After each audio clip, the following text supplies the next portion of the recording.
Welcome to the morning news here on Newday on TV3. My name is Beatrice. Coming up in the next few minutes.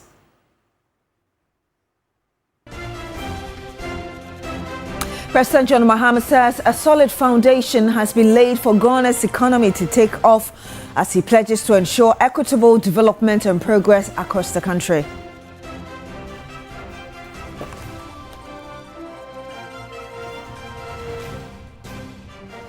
Also on the program this morning, Ghana ends 2025 with a single-digit inflation of 5.4%. And much later on the program, Education Minister Haruna Iddrisu says the government will not issue a white paper on the Constitutional Review Committee report submitted to President John Mahama. Thank you so much for joining us on the program. Now, President John Mahama has cautioned Ghanaians to brace themselves for a demanding year ahead while pledging development and progress in every part of the country. Speaking at a non-denominational Thanksgiving service to mark his first year in office, President Mahama warned that 2026 would test the nation's resolve, patience and discipline, but insists it will also present opportunities to accelerate growth. Exactly 365 days, the president took an oath before thousands of Ghanaians, televised to millions across the world. A second coming that has targeted leadership of service, humility and inclusion, and sacrifice.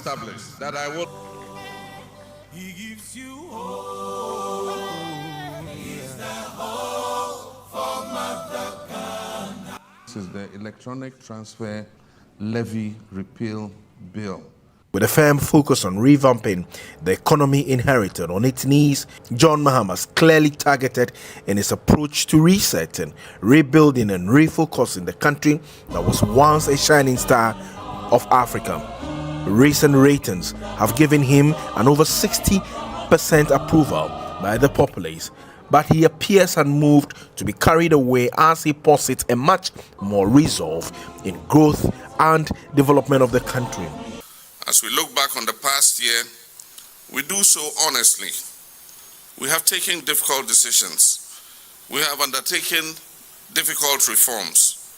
We've laid the foundations that may not yet be visible, but are sustainable for the sustainable progress of our country.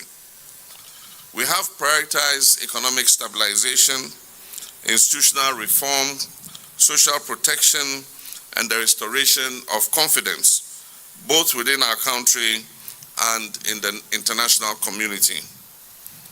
The work we have begun is far from finished, but today reminds us that progress is not measured only by numbers and by charts and diagrams.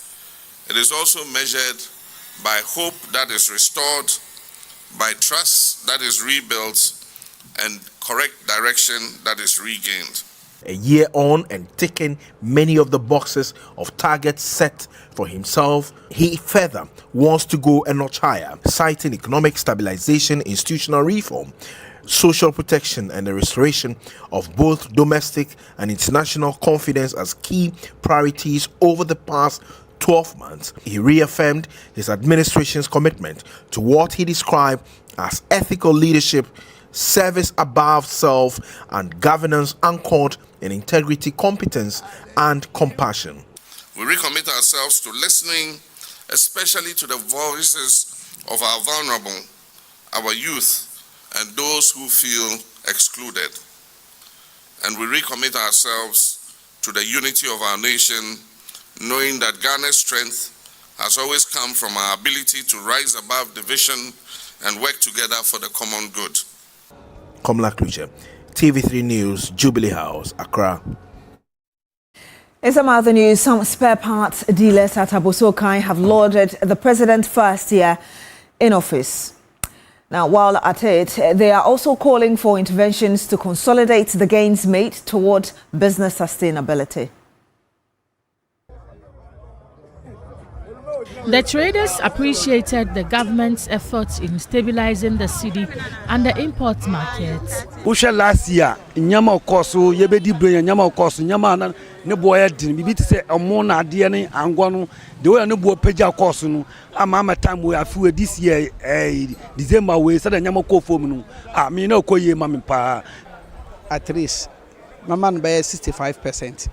So I had the ekoye ma say e say aduane ayedi oman bia na aduane no kofoma aduane no bo kofoma e mama oman no members na ewo mi no omo ye free dollar na agina no aboyen. For some, a swift implementation of the much talked about 24-hour economy policy would be progressive. As we come, we say 24-hour economy. 24-hour economy, no, still now, me, myself, haven't seen nothing. Yeah, what percentage will you give him? Oh, I'll give him like 40%. As the president enters his subsequent year in office, the traders are expectant of further improvements. As a business person, we want the banks to give a lot of loans to individuals so that they can establish, people can establish more businesses so that they can employ people. Because if you go to America, Asia, and all those places, they run 24 hours. Yeah, they are doing the same thing. So if we run that 24 hours, I think it will be better for us. I appreciate the work the president is doing concerning the bread and butter issues as well as interventions for business sustainability. They would want him to do a lot more when it comes to security and also his much talked about 24-hour economy policy so that there will be a lot of jobs for young people who do not have any form of work to do. So from here at the Abosokai Spare Part Hub, it has mixed reactions. While others have praised the president, others also want him to do more. Indeed. Now, civil society group Arise Ghana says despite some government interventions in key economic sectors, the fight against corruption and illegal mining has been unsatisfactory. The group, during a news conference in Accra, also demanded the repatriation of former Finance Minister Ken Ofori-Atta to face justice with an impending picket to press home the demand. On the issue of Galamsey, I think we've been very clear in the past that it's an existential threat to all Ghanaians, including those of us seated here and those of you who are broadcasting. We would expect that the president continues with the good work that they are doing, not only with the gold board, because note, if there's no incentive to go and dig, no one will mine. If the gold board stops the smuggling of gold and aggregating of gold is done, our economy will improve and Galamsey will stop. And we believe that the president will not and must not shield anyone. We want to also entreat the Speaker of Parliament, who has indicated that he will not shield any Galamsey MPs, to take his word and mean it and act upon it. Oral is Operation Recover all the loot and not some of the loot. And so we would want all the loot to be recovered. But we've listened to the Ghanaian people. We continue to listen to the Ghanaian people. So you will join us when we go to the American Embassy, for example, to picket for the American Embassy to allow Ken to come back and face justice, just like they want some heads of state in some countries to face justice back in America. In a separate development, Ghana's inflation has hit its lowest level in 4 years, closing 2025 at 5.4%. The latest figures from the Ghana Statistical Service point to a sustained slowdown in price increases. The headline inflation rate dropped to 5.4% in December 2025, the lowest since the rebasing of the Consumer Price Index in 2021. The figures cap a year-long slowdown in price increases, signaling a steady easing of inflationary pressures. According to the Ghana Statistical Service, December marked the 12th consecutive month of disinflation. This means that, on average, goods and services cost 5.4% more than they did in December 2024. This result is significant, as inflation has now declined for 12 consecutive months. It fell from 6.3% in November 2025 and from 23.8% in December 2024.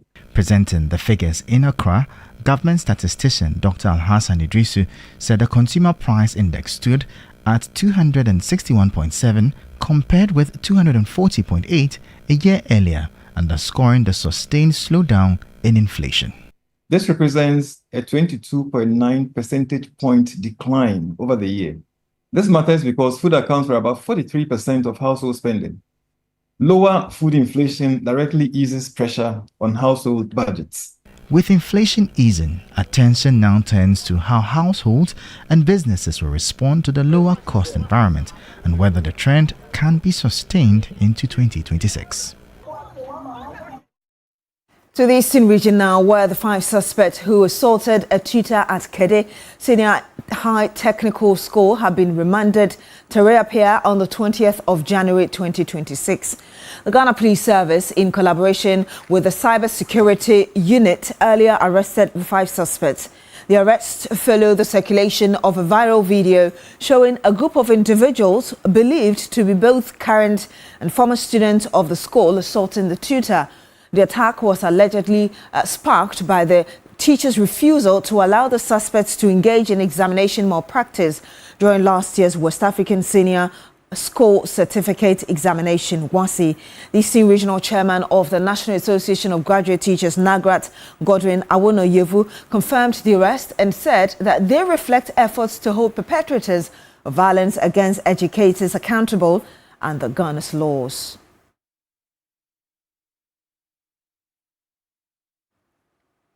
Still on security, the Wager Sector Command of the Ghana Immigration Service has arrested 11 foreign nationals allegedly involved in counterfeit money printing and cyber fraud activities at a residential apartment in Tuba, Accra.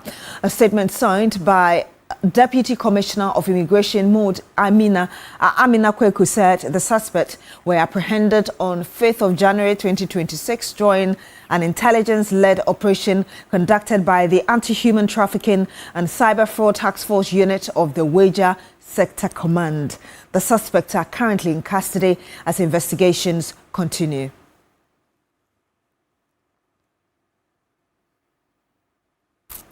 Now, the Minister for Education, Haruna Idrisu, has clarified that the Mahama-led administration will not issue a white paper on the ongoing constitutional review process. The Tamale South legislator explained that the constitution review report submitted to President Mahama is currently being scrutinized by a team of legal experts. Many of you are still at a loss about the constitutional review process.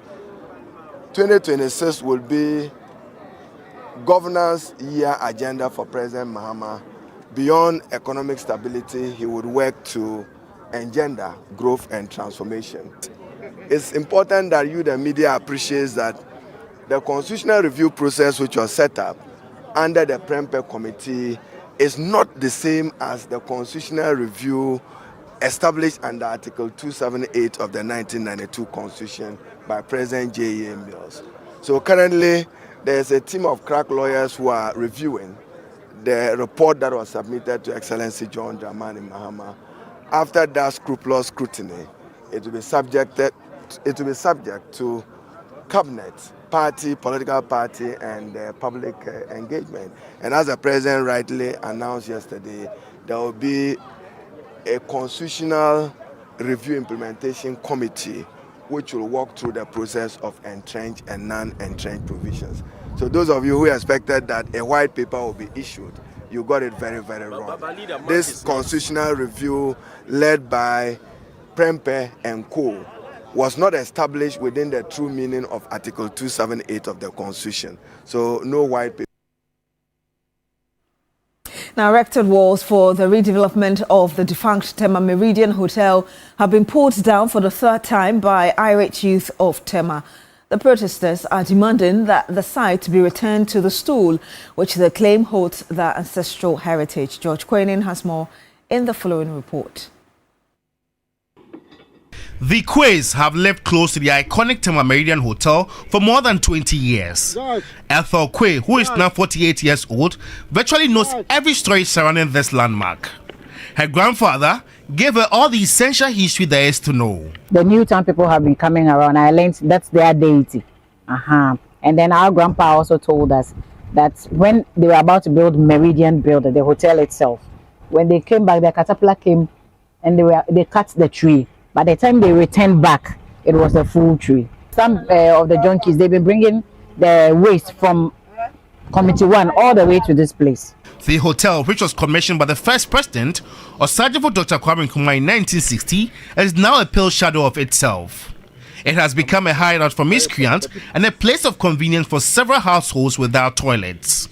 The facility has also been turned into a refuse dump site by some people. That is a baobab tree right behind me, and also the ancestral home to the people of Tema. Anytime there's a festival, let's say the Pleasure or Homoa Festival, they come here to invoke the necessary blessings that accompany these festivals. There are lots of stories surrounding this very ancestral home. These police officers rushed to the site after seeing updates on air. Irate youth of Tema are protesting the alleged sale of the site to a private developer. For the third time, a fence wall constructed for the redevelopment has been demolished. We are doing it for posterity. I just imagine that my children will come and all the songs that has been sung, that Meridian Hotel is like this, is like this. One day, a private man will just come, squash everything down, and then the place will be used like track yard, whatever. And we will not even see a trace of it. More importantly, our umbilical cord is there. That tree has been attempted to, to be brought down several times, and it's not coming. That should tell you that as human beings, we are also spirits, and there are spirits everywhere. Dates of its alleged sale have been contradictory. This is just the beginning, and we have gone to TMA to ask them whether they have hand in it. When the MP is telling us there is a stand of the TDC. Yes, because TDC, the man check, is also telling me that that place was sold to Octoglow 2015. We will find out whether that is also the case, because what we are hearing is around 2007. For the indigents, this is a site that needs to be preserved. Authorities, however, want some development brought to the community. It remains to be seen whether a fine balance can be achieved in reaching a common goal. Only time will tell. George Quinnin, TV3 News, Tema Meridian Hotel. Only time will tell indeed. And that's all for the morning news here on New Day on TV3. My name is Beatrice Edu. Thank you very much for joining us today. Do continue with us on New Day.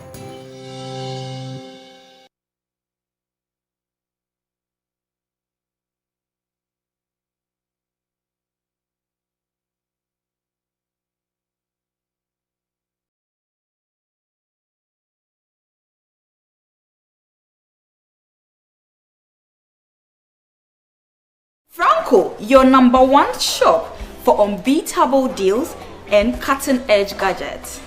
From powerful laptops to quality mobile phones and accessories, Franco air conditioners from 1.5 horsepower to 2.5 horsepower, Franco television from 32 inches to 100 inches, CCTV cameras, refrigerators, washing machine, and many more. Visit our website at www.francotrading.com or download our Franco Trading app on Google Play Store or Apple App Store. For bulk purchasing or any assistance, call the numbers on your screen. Franco, the home of quality mobile phones, accessories, and your home appliance. We all play differently. Some live for the thrill, some play chill. But it's the emotions that unite us. Bets for everyone. Reveal yourself. 1xBet. See, Master, I have told you to use Kojak quality oral care products like the Kojak Charcoal.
That yes, his visa had expired, but they were working with immigration officials to ensure that they were able to resolve that, because apparently you can be on a visa, but you can, when you intend to extend it, there can be a way of going about it. So the lawyers are working around the clock to ensure that it's done. But of course, it's coming at a time, like you said, that the Office of the Special Prosecutor, including the Attorney General, even in its recent press conference, maintained that they are collaborating with the authorities in the U.S. to ensure that he was extradited. That was also the same time that we heard the AG say Ken Ofori-Atta had hired some of the top lawyers in the U.S. And so we look forward to how things would unfold. But this is the information coming through, which came out as a breaking news last night. And I believe that's a question we want to throw to our viewers as well this morning, on what they make of it at a time that already the government is looking forward to bringing him here. Is there a window for that to happen when ICE has now come in? Yes. Already messages are coming through. Mr. Paddy says that why don't they just deport him for us? And the Homeland Security's own eyes just taking a look at the subject matter. His lawyers are saying that it's just a normal procedural issue. But the news we're also getting is that he's overstayed his welcome, so to speak. And he also speaks volumes about the legitimacy of him continuing to be there, because if really you're supposed to be there, then by now you should have renewed your status to be legally present. Well, all of you just keep tap. We'll bring you big issues as well. Beatrice will be telling you the topics just in a bit, but the latest AFCON result, and also from the various teams taking place in the African Cup of Nations that's taking place in Morocco, we'll also bring you that as well. It's the birthday of a beautiful soul, our own child, and that's Inshira, who is 10 years old. That's the daughter of lawyer Edudzi Tamaklo, the CEO of the National Petroleum Authority. Inshira, you're 10 years old. Everybody else loves you, including Mommy. And Mommy, we know that she's called Konama. And so Jidula, Nuna, as well as Elinam, your siblings, everybody say Inshira, have a good 10 years of existence on earth. May you grow to also fulfill your destiny, get to impact your generation as well. All this coming from your father, Edudzi Tamaklo, your mom, Konama, your siblings as well, and this one especially from Jidula, Nuna, and then also Elinam. Inshira, have a good one at school. Happy birthday to you, young lady. 10 years today. 10 years. Yes. 10 years. Yeah, so on the big issue, we'll go into the Ken Ofori-Atta bit. And of course, we'll also look into... You don't leave anything to chance. Yes, we'll also go into that historic visit of the Asante-Hene by the Asante-Hene to the IGP, and the kind of conversations that they had. And we'll be going into it in the midst of all these security issues, and especially because over the last few weeks, the Asante-Hene has been trending because of his work trying to bring peace to Boko. So beyond the presentation of that report, which was read live to all of us, really what is being done behind the scenes. So yes, that's something that we'll go into. So we'll have our regular Thursday panelists, and also have in addition to that, the Central Regional Communications Officer for the governing NDC, that's Madam Gabriela Tete. She's the NDC Regional Communications Officer for the Central Region. Like I said, Susan Edwa-Mankwa will also be joining us. Haji Amenu of the United Party, as well as Madam Rodelyn Ayana. So we'll go into all of those, yes. Of course, you mentioned that we'll bring you sports and other things that we have here on the program for you today. Yeah, so you can call in. I think very shortly we're going to be opening the phone lines. Tell us what you think. This expiration of visa, as it were, or the former finance minister having issues with his stay in the United States at a time that both the Office of the Special Prosecutor and the Attorney General have been working tirelessly to try to get authorities to extradite him so he could come face justice, answer questions on the National Cathedral, the SML deal, among others. What do you think about this time? Is there any leeway for the government when it says that indeed it's collaborating with the US to ensure that Ken Ofori-Atta comes to answer some questions? The numbers will be displayed on your screen shortly. and then you can share your thoughts with us. But welcome to the This Morning segment.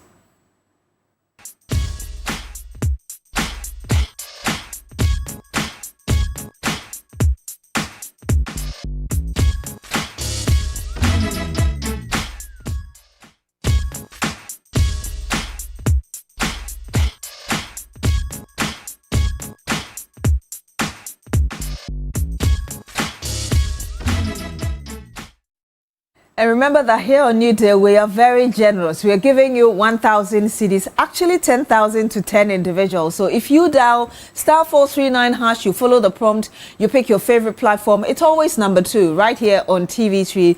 You get the opportunity to get 1,000 Ghana cedis. Today is Thursday.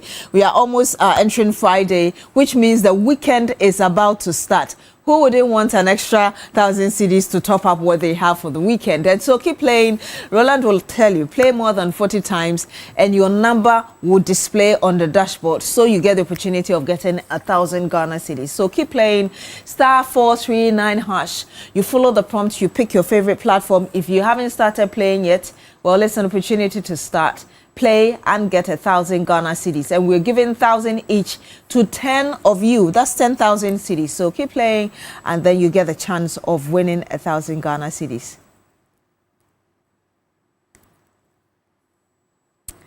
And we do have our first call on the line. Benjamin, good morning to you. Thank you so much for joining us on This Morning segment on Newday. Tell us where you're calling us from, what you think. Yes. Yeah, I'm a Jobo calling from Huni Valley. Yes, sir.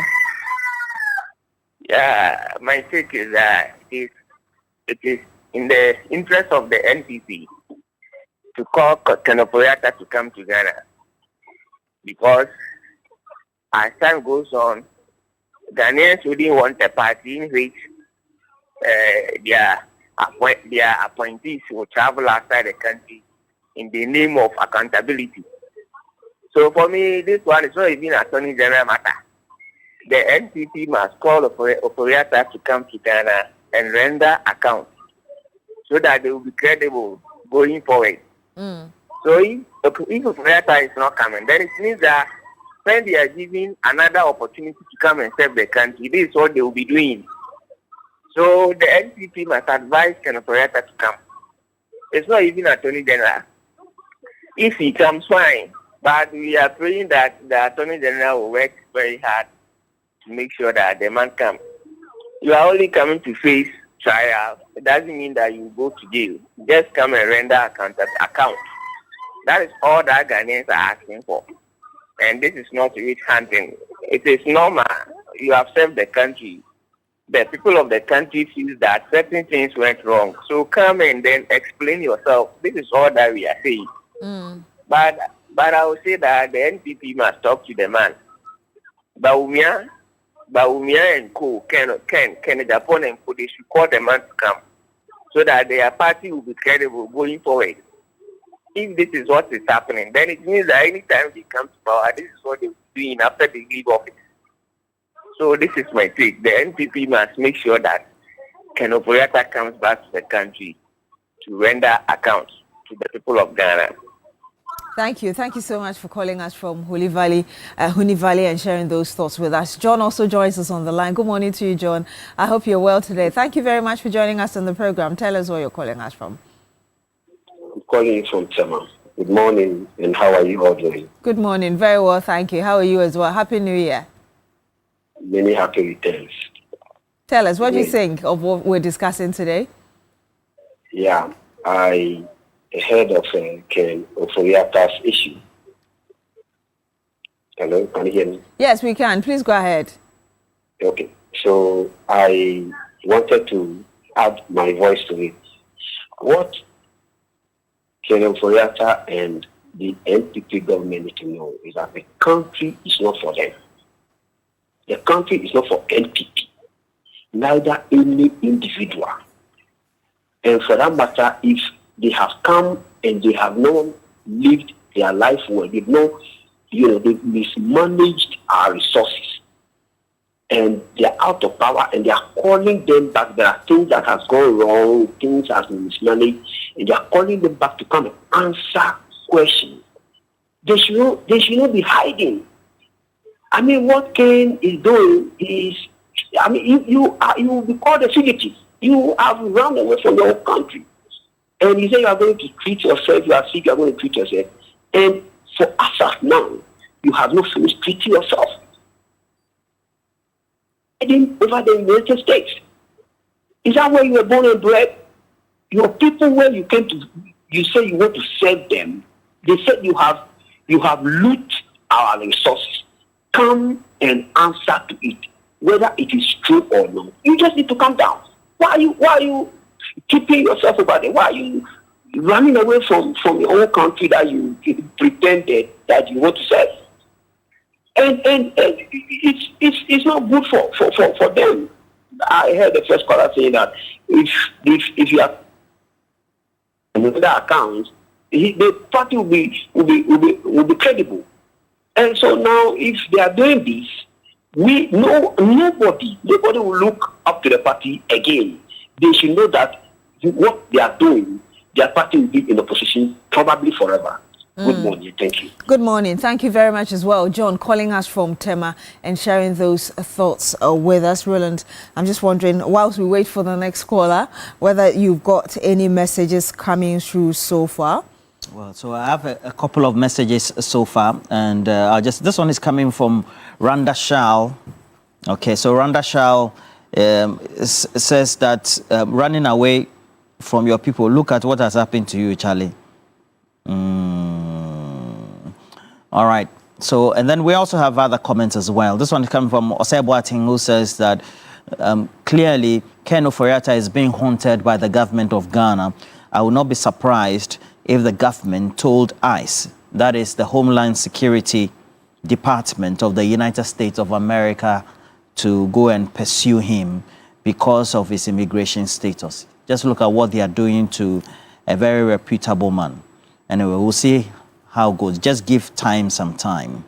Give time some time. Okay, let's go. We have another caller on the line with us. Good morning to you. Thank you so much for... Good morning. Good morning, sir. Tell us your name, where you're calling us from.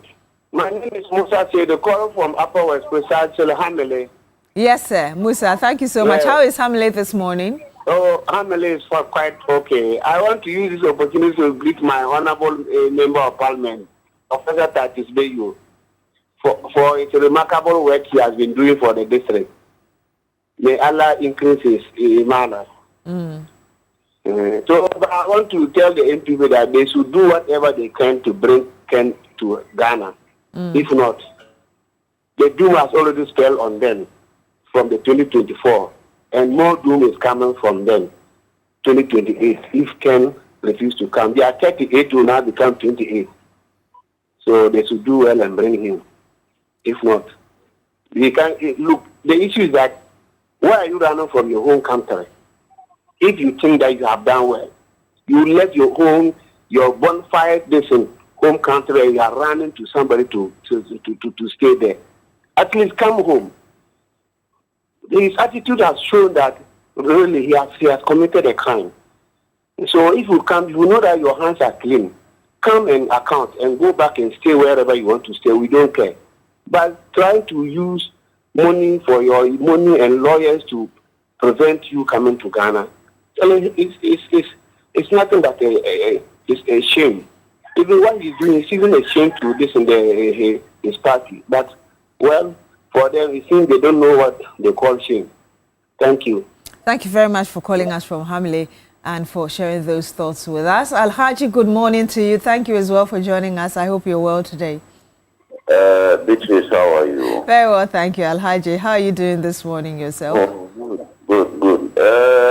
Rola Dastra. Nah, Tebewula. Nah, Tebewula. Gambia. How is Bukiti? She's well. Yes. First of point, let me send my wisdom to Shamima Musa and he has Alhaji Alasan. And my municipal chief executive, Hussein Alassane Bagaban, municipal chief executive for Tavrovo, and Dr. Wumbi, and Honorable Benataya for first deputy speaker of parliament, and Honorable Kwong, municipal chief executive of Sagmara and Kumbungo. When you look about the people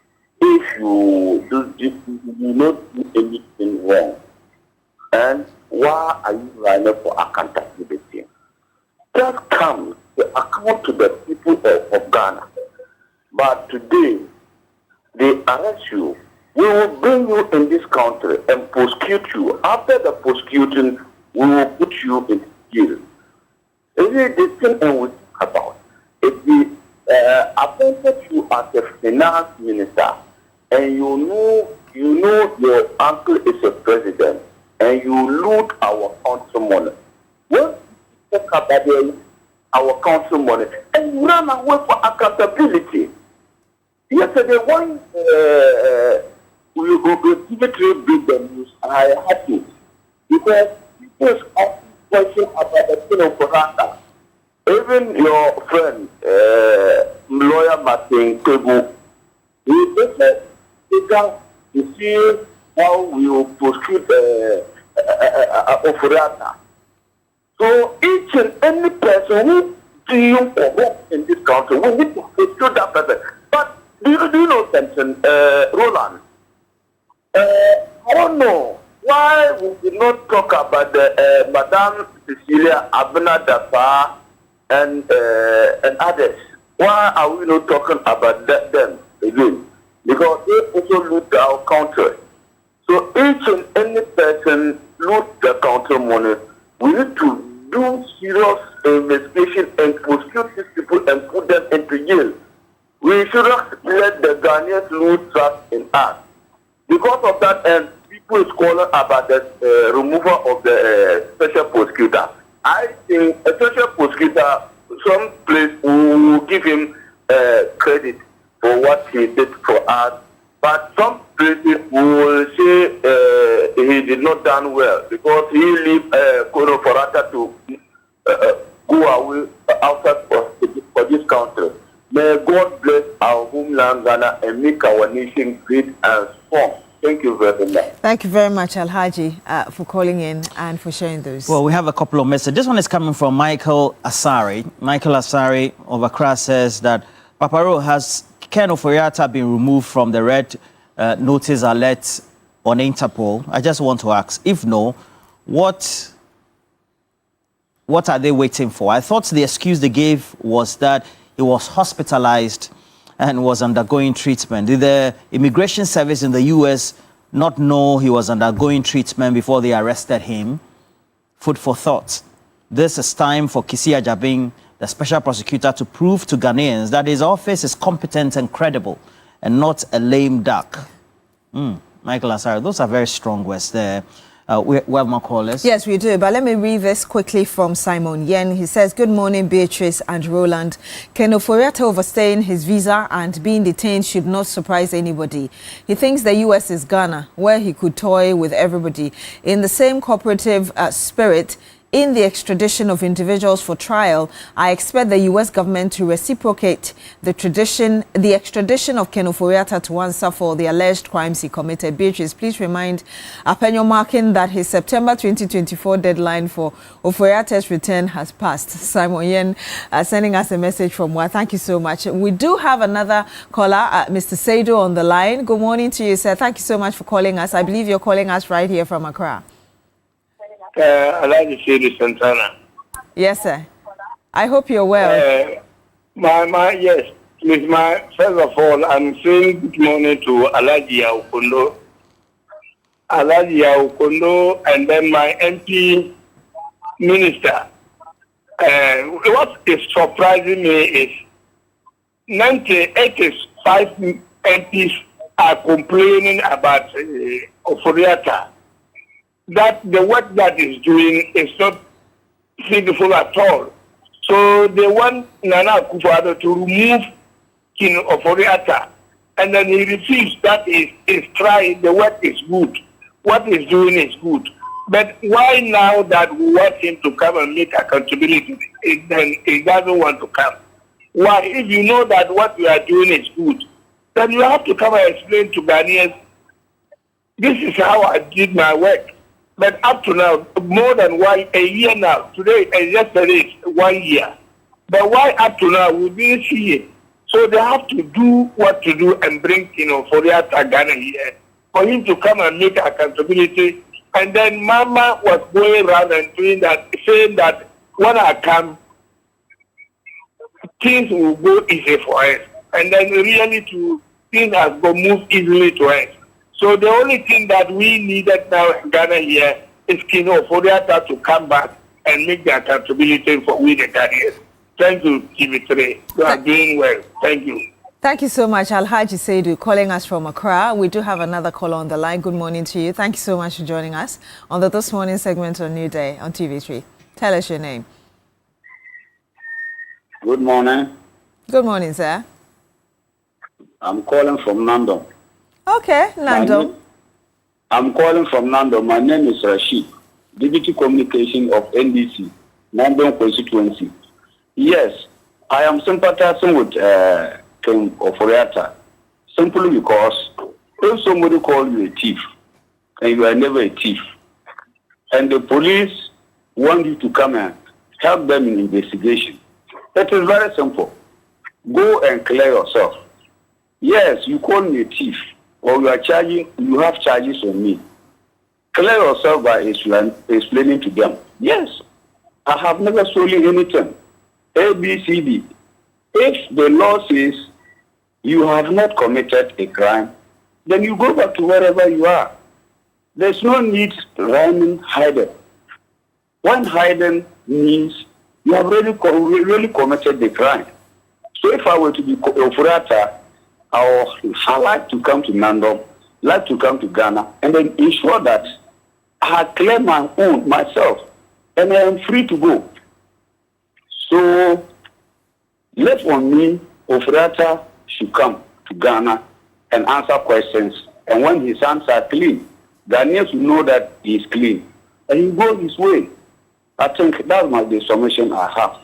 Thank you. Thank you so much for calling us from Nandom and for sharing those thoughts with us. All right. So as you prepare to call in again, remember that there's a world-class university right here in Ghana. That's Rosebank International University, a strong South African university and a brand of the ADV Tech Group, Africa's largest private education provider with 146 schools across 5 African countries and over 100,000 learners, and partly owned by the World Bank through the IFC. Rosebank International University is fully accredited by the South African Qualifications Authority, the British Accreditation Council, GTEC in Ghana, City Guild UK, and Capsicum Canary Studio. At Rosebank International University, we offer a Doctor of Business Administration, MBA, Master of Science, and Master of Philosophy in Digital Marketing, Bachelor of Supply Chain Management, targeting professionals in freight forwarding, customs, and many more. We offer hospitality and culinary arts as well, available at diploma, undergraduate and postgraduate levels. Our ICT has BSc Information Technology in Business Systems and IT Computer Application Development, all carefully designed to equip you with the skills and qualifications needed for a successful global career. Our mission is simple: inspiring excellence. Admissions are now open for January 2026. You can visit our modern campus at Airport Commercial or Pebia House, Accra, or apply online at www.riuc.edu.gh. Rosebank International University, building global citizens.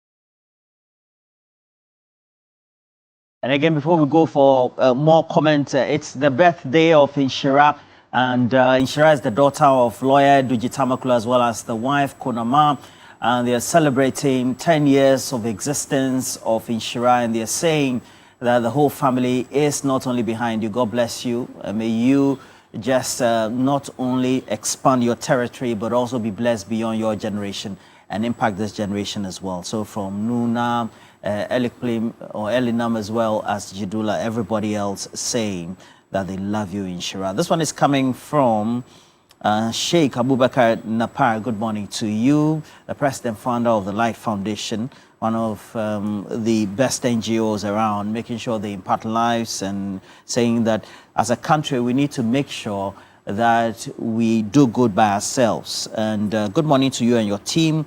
what is happening to Ken Ofori-Atta is a big example and then also lesson to those in public office across board that there would always be a day for judgment. Judgment day awaits everybody else. And Simon Perez says that, in fact, when I heard the news of Ken Ofori-Atta's arrest in the night of yesterday, I quickly removed one bottle of beer and drank it because I was very happy. Well, Simon Perez. Some people. Interesting.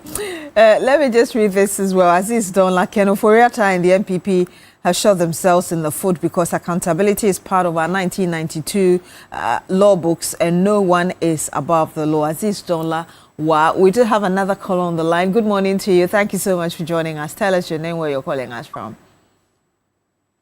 Yeah, hello. My name is Al-Hassan. Al-Hassan, thank you for joining us. Yeah, Greater Accra. Yes, sir. Yes. And good morning again, TV3. I want to contribute to the program. Yes, with the issue of Ken Ofori-Atta and the NDC government, sincerely, I don't understand the back and front about this Ken Ofori-Atta and NDC government. In fact, almost 1 year today, as a government, you have the powers to bring Ken Ofori-Atta to the country. But sometimes TV3 journalists will also portray themselves as if they are doing the business of NDC. You see, we are citizens and we are educated. The journalists are supposed to educate the public, but they will come and then paint things as if somebody is hiding another person. Look, Mama and then NDC campaign Ken Ofori-Atta to the country. Indeed, he actually spend money.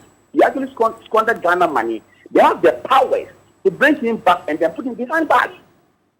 Look, madam, look, 1 year in office.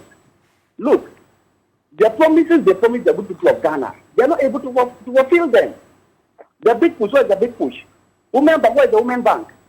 1 job, 3 kids, where is it? Where is it? They should tell Ghanaians what they do in 1 year and stop an operator back and front there. Look, Ghanaians we are patiently waiting for 2028, then we'll show the end of NDC. Okay, okay, I think he's gone. But just to remind you that we do know that the Akoko Kitinkiti has started in some areas. We also do know that officials, particularly working within the office of the Vice President, Professor Nana Jino-Pokwa-Jiman, have also been working towards the Women's Bank. We know that it's reached some stage to an extent. And also about the Ken Ofori-Atta and what the government is doing. We've heard the Special Prosecutor, Kisia Jabin, talk about the fact that, of course, after he was put on red alert, at a point he was removed. And we know that the office has also been working, collaborating with U.S. authorities. We've had the Attorney General, Dr. Dominic Ayine, also in various press conferences telling us, with the latest saying that indeed, they were also collaborating with U.S. authorities, and that was when we heard the AG tell us that Ken Ofori-Atta had hired some strong lawyers in the U.S. in the matter, and that the government was still pursuing it. So just to give you an idea of really what the government is doing in terms of collaborating with U.S. officials on this Ken Ofori-Atta matter. But thank you very much for calling in and for sharing your thoughts with us. There's another caller joining us as well. Good morning. Thank you so much for joining us. Tell us your name, where you're calling us from. Good morning. I'm called Isa, calling from Bole. Yes, sir. This your caller, I beg. I think TV3 is a credible, television station in Ghana. Currently, there is not a TV station that can compel any TV station cannot match TV3. Why are we afraid accountability? Why are we afraid accountability? How can a citizen of Ghana and a cabinet minister, and you lose government full year, and they are asking you to come for accountability, and then you don't want to come? What is the crime about this? Are they coming to jail Ken Oforata? No. He's coming to face the law. If the law said the man is not guilty, I think, who are we to say that he's guilty or not? It is a law court that will determine that. So why are we afraid of accountability? It's a shame. It's a shame. It's a right call for us to embrace this. For him to come and account of what they did for the past 8 years. I'm telling you, my sister, Ken Oforata has collapsed a lot of businesses in this country. Today, we, the business community, I think we are no more panicking. At first, my sister, you sell a goods before you go and buy, they will increase it. Before man and God, I sell building materials. As I'm speaking to you, I'm telling you, floor tiles, they used to increase it in a month about 3 or 4 times. In a month. So it's a shame. It's a shame. They should account for accountability. But Roland, I want to appeal to Excellency John Dramani Mahama. Our youth are jobless. Bole youth are jobless. They are suffering, my sister. When you come to Bole, they are playing draft, my sister. They are playing draft. I beg John Dramani Mahama. I beg Kalisus Mahama. And then Joyce Bawa Mukhtari. They should try. They are in the presidency. They should try. They shouldn't neglect the people of Bole. The people of Bole, the youth has voted for NDC and John Mahama for long. Today they are sitting down jobless, my sister. A year, we are not seeing anything. My sister, if I tell you that 8 and 9 years, we haven't seen a president before, will you believe it? 9 solid years. Akufo-Addo 8 years. He couldn't step up Bole. Mahama came 1 year. He didn't step up Bole. Once he is president and our chiefs will appeal that we need this, we need this. In this case, we are not seeing president. So whom will you go and appeal for? Any place president go, the chiefs and opinion leaders say, oh, we are lacking of this, we are lacking of that. But solid 9 years, my sister. I can tell TV3, you find out. 9 good years. The people of Bole, they haven't seen a president one-on-one like this. 9 years, so my sister, I said 9 good years. The people of Bole, you can do that research. I'm sure the president is listening. Thank you very much for calling in. And just to let you know as well that we do not associate ourselves with the previous comments that were made, especially the comment that journalists are not doing what they have to do when it comes to the current government and indeed the issue of Ken Oforata. We do not associate ourselves with those comments, and it was the reason I gave the facts as we've heard the government give us, and we've seen what has been done so far regarding what's going on. But we do have another call on the line as well. Good morning. Thank you so much for joining us on the This Morning segment on Newday on TV3. Your name, where you're calling us from? My name is Augustine. Yes, sir. Yeah. Good morning to you and your listeners. Good morning to you, sir. Thank you so much for joining us on the program. Please share your thoughts with us. Yeah, I want to contribute to the program. Yes, sir. Please go ahead. Yes. There is a saying that in our language that attitude is like pregnancy. You can't hide it for long. See that wherever Oforata goes, he exhibits that attitude.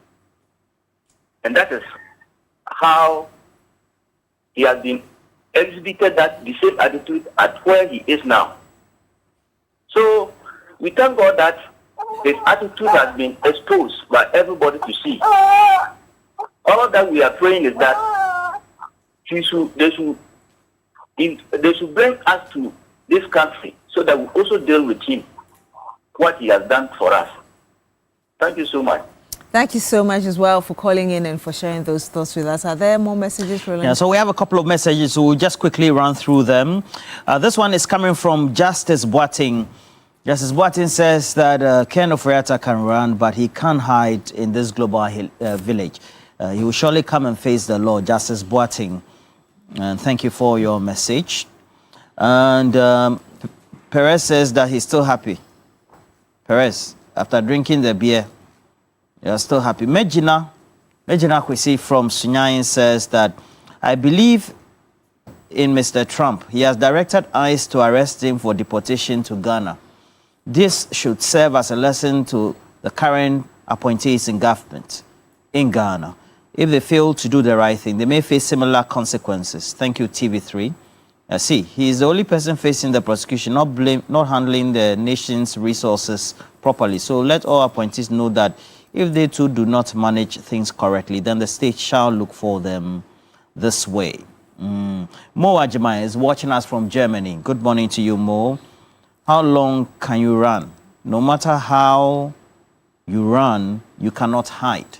I seriously don't know why Ken Oforiatta is refusing to come home to his motherland, Ghana, where he wore white kaftans, ate kenke, made displayed parties, and even quoted that we were not going to the IMF today, the IMF tomorrow, alongside Joshua and Caleb and everybody else being naysayers.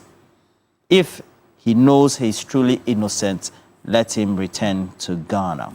There's a message from, is it Jalen or Jalen? It says, hello, Beatrice, good morning.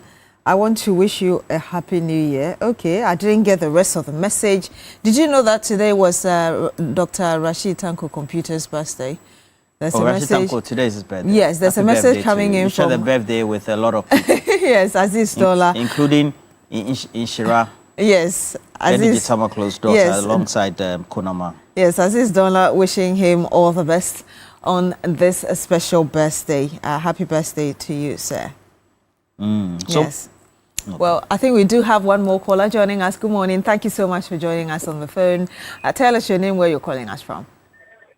I'm Eben from Kwabena. How are you doing? You are good. Very well, thank you, Eben. How are you as well? Oh, not bad at all. And Happy New Year to you. Happy New Year to you too, Eben in Kwabena. Yes, and sir. Happy New Year to all the NDT fraternity, from the hierarchy to the grassroots. We appreciate you all for the yeoman job doing, especially to my boss, Honorable Deputy Chief Executive, the Honorable President, also TDC boss and Director of GAPOA, and Zuma. We appreciate you guys for making it possible for us to enjoy the Christmas, and Ghanaians appreciate you. You see, for me, Finance Minister, the former, Ken White Oforiatta, he deserves what he's facing now. He thinks he's running away from Ghana. And for me, I don't get him. Particularly of what? Ghana. You were born and bred here. You told us how your dad and separated from your mother, and how your mother was through hell and taking good care of you. You became a finance minister for 7 good years. You didn't wait till what? President John Mahama to be sworn into office. You ran away thinking that you can be dealing with Ghanaians. Today you are in what Mayo Clinic here and there. Come to Ghana and answer questions on what? Alleged corruption. This one should be in our hala. And my dear sister, if this man really knows that each and every time he goes to parliament, where all whites quote verses from the Bible here and there, each and every time this man will give us budget, read budget to us unless he quote the verses of the Bible. Now just come and answer questions. You are running away. Now look at how you have disgraced yourself and also your family. You see, I'm pleading with the authorities now. If what, they can't arrest the man. Now, the Hive have what, interdicted the man or what, are detaining. Please, they should take advantage of it so that they bring the man to come and answer his question. Because from the look of things, all those that have been alleged of corruption, they are all pointing hands to the finance minister. When this country, this man told us what, he's not taking salary, not knowing, you see the kind of deals he's doing. So please, authority, especially Attorney General, from what we are hearing, you are the only person that can what? And prepare for the extradition also. So we are begging you, liaise with what the eyes and tell them that this man already is a Ghanaian. So they can't detain him. If it's when his time has expired in US, they should bring him to Ghana. He has buildings here, he has businesses here. He should come and answer questions because we can't afford to leave this man. For me, I see this is the last time that this man can come to Ghana, answer questions. Have a good morning and enjoy your day. Have a good morning as well. Thank you very much for calling us from Kwabenya right here in Accra. I think we do have our last caller on the line. Good morning. Thank you so much for joining us. Your name, where you're calling us from. Hello. Okay, we've lost him. Please try again and call back so we can hear your thoughts as well. We have a couple of comments. This one is coming from Prince Henry Kofodia. If they can jail him, he should be jailed though. Enough is enough. Too much greed is destroying our country, Ghana. PHK Kofodia. Ajanim says that I know Ken Oferiate's house just around Cantonment Laboni area. He has left that nice house alongside his other properties in Ghana and is being detained in a small cubicle in the United States, sleeping on a small slab called bed. A big man running away from his own shadows due to actions and omissions he undertook while in office as a prominent finance minister and a cousin of the then president. You see your face. Okay. Isaha Kumbapa, good morning to you. Bolgadi line. He says, the issue is you can steal a village drum, but where to stand and beat it peacefully is another wahala. Welcome home, our citizen. The first time a whole finance minister is running away. All right. Welcome home, our citizen. That's interesting. And then Andy also said, nothing lasts forever. Ken will definitely answer for his greed. Look at him. I see you are showing pictures of the cells where ICE is keeping him. A big man. Plenty money. And look at where you are sleeping. Your home is empty in Ghana. Plush home. You people. All right. Not bad for now. All right, sure. So thank you so much for calling in. Do we have more calls? Okay. Thank you very much for joining us and giving us your contributions on this morning's segment. When we come back, we'll bring you the big issue plus some more. Do stay with us.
My head really aches, feeling cold and feverish. Ah, sorry. I know the solution to your problem. It is Procode. Procode? I bought some 3 days ago, but I'm not seeing any improvement. You can even have a look. Ah, this is fake. Let's go to the drugstore. Please, we want Procode. No, not this. Oh, but this does the same work, and it's even far cheaper. No, we insist you give us Procode from Kojak. I don't understand why people give this fake Procode, and why they don't give the fake one. Then they give you a similar one with a different name and tell you it works the same. But it is not so. If it's not Procode from Kojak, then we won't accept it. So this is the original Procode. It has the logo and Kojak boldly written on it. Yes, for quick and effective relief from headache, flu, nasal congestion and other feverish conditions, insist on Procode from Kojak. Procode, K-O-J-A-C-H. Procode. This advert is FDA approved. 26 promises joy, adventure, and new experiences. Global Wings Travel and Tours, in partnership with Media General, invites you to experience the best of Asia with an unforgettable Malaysia and Singapore tour this April 2026. Experience 9 unforgettable days filled with experience, luxury, and limitless fun. Your package includes return air ticket, 4 nights Kuala Lumpur hotel, 3 nights Singapore hotel, daily half board in both cities, Malaysia visa facilitation, Kuala Lumpur city tour, Petronas Twin Tower, Genting Highland with cable ride, inter-country transfer, Singapore city tour and Marina Observatory deck, Sentosa Island full day tour with cable car, and so much more. Why wait? Make your April 2026 Malaysia and Singapore trip a reality with one call. Book now by calling or WhatsApping 0550 188 181 or 0553 688 398. Follow us on Instagram and Facebook at Global Wings Travel GA.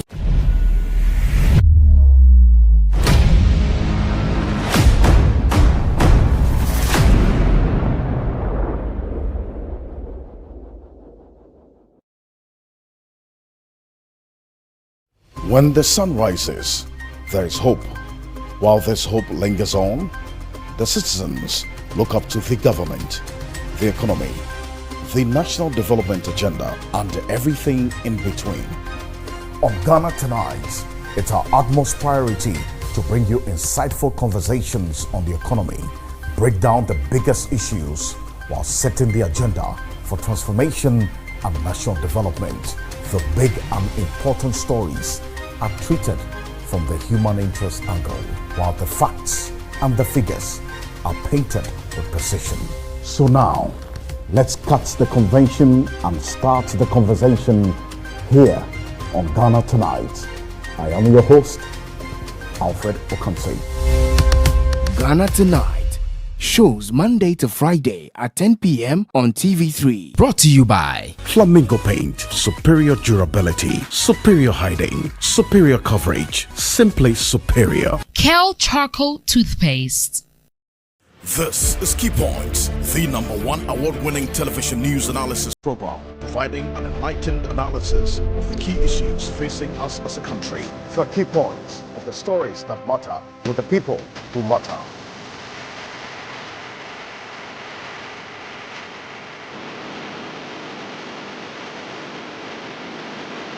This is Key Points, the #1 award-winning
And it's still here on Newday on TV3. Welcome to The Big Issue. My name is Beatrice Edu.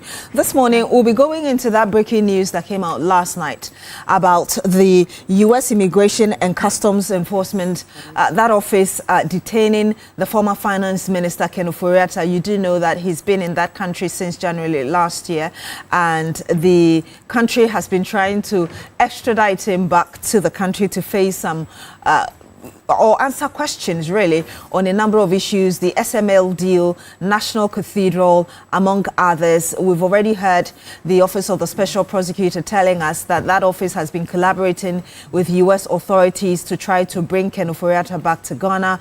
We've also had the Attorney General, Dr. Dominic Ayine, telling us as well that indeed the government has also been collaborating with the latest press conference indicating that Ken Ofori-Atta had hired lawyers, top lawyers, to try to defend his case. And indeed, yesterday when that news broke, we also heard from the lawyers, including those in Ghana, Minka Premo and Co., indicating that they were collaborating as well with U.S. officials to try to work on the visa issues, the reason he was detained by ICE yesterday. So we'll be going into all of that and whether or not this very incident gives the government any opportunity at all to pursue what he's been pursuing so far and try to get some result. We'll also look into, if we have time, that issue about 5 students who have been arrested in Kede after assaulting a tutor. We do understand that the reason the assault happened was because the teacher had prevented them from being involved in examination malpractice. We know that the president already commented on it because apparently it was the decision was to take it out of the legal process and try to settle it out of that. We'll go into that as well and what that means in terms of discipline in our school. So good morning again. Thank you for joining us and you're welcome to the program. I do have on the panel with me our regular panelist, Madam Rodelyn Imora-Yana, public interest advocate. And, well, I'll be introducing my guest very quickly, but I want us to go into the letter and, indeed, what we saw yesterday while we were where we are. All right, so this is a letter coming from Minka Premo Osebonsu Bruce Kathleen and Partners, and it says that the United States Immigration and Customs Enforcement ICE as of yesterday detained the former Minister of Finance, Mr. Ken Ofori-Atta, regarding the status of his current stay in the United States. His U.S. legal team is in contact with ICE and expects the matter to be resolved expeditiously. Mr. Ofori-Atta has a pending petition for adjustment of status, which authorizes a person to stay in the U.S. legally. And it goes on to talk about the fact that they are working frantically. It says that, let me just take that again. It says Mr. Ofori-Atta has a pending petition for adjustment of status, which authorizes a person to stay in the U.S. legally past the period of validity of their visa.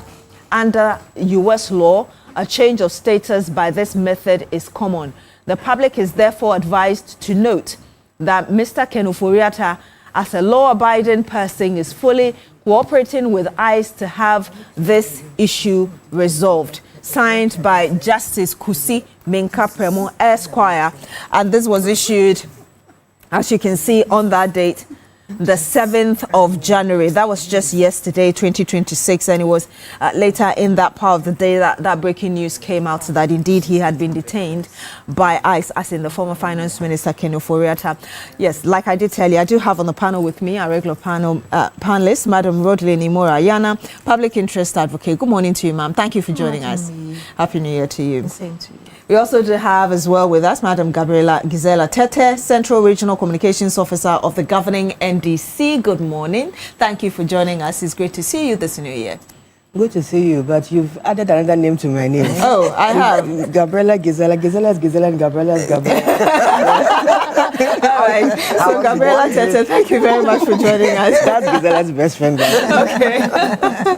Of course, we also do have as well Madam Susan Edramankwa, Executive Secretary, National Interest Movement. Ma'am, Happy New Year to you. It's great to see you as well this New Year. Yes, Happy New Year to you. I hope 2026 has started well so far.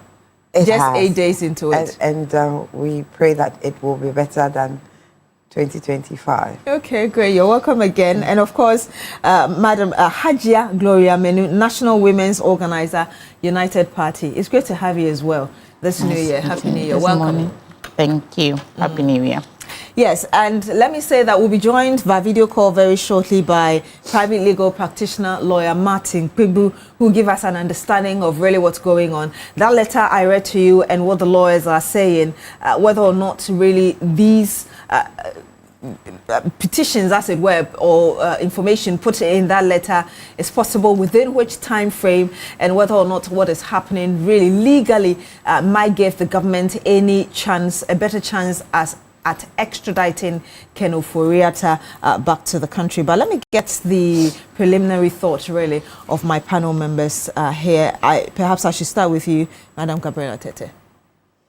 Well, a good morning to you once again. A good morning to my fellow panelists, ladies. Happy New Year to you all. And on Ken Ofori-Atta, it's interesting that, I mean, you can run and run and run and run, but some way, somehow, fate always has a way of bringing you back home, whether you like it or not. And a lot of people whose prayer topic for the last 5 years has been Ken Ofori-Atta must face some form of accountability for the quality of his decisions when he was finance minister, and how those decisions, unfortunately, led such a large number of our fellow citizens into bankruptcy, into debt, and into, I can't find any positive adjective to give for the time that he was finance minister. And of course, you know, the government of Ghana is pursuing him for the period, his activities on the SML deal. That's the Special Prosecutors, quote-unquote, project. But yesterday, when I saw the letter, I was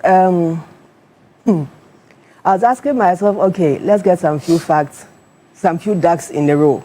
We were told that his visa expires in February. So why is ICE after him in January? People whose applications are pending are usually in their houses behind their emails, waiting for the email to drop, whether you've been accepted or not, as against whether it's going to be accepted in February or not.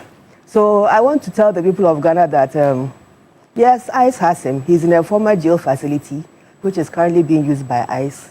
But the government of Ghana knows exactly why he's there, and that very soon he'll come back to Ghana to account for his activities as finance minister. And this is very important because, you see, for a long time, we've had this era of I scratch your back, you scratch my back kind of politics. And the Ghanaian is now fully awake to that kind of politics. And now there's a clarion call by people that when government officials, people who are put in places of authority, take decisions that affect people's livelihoods.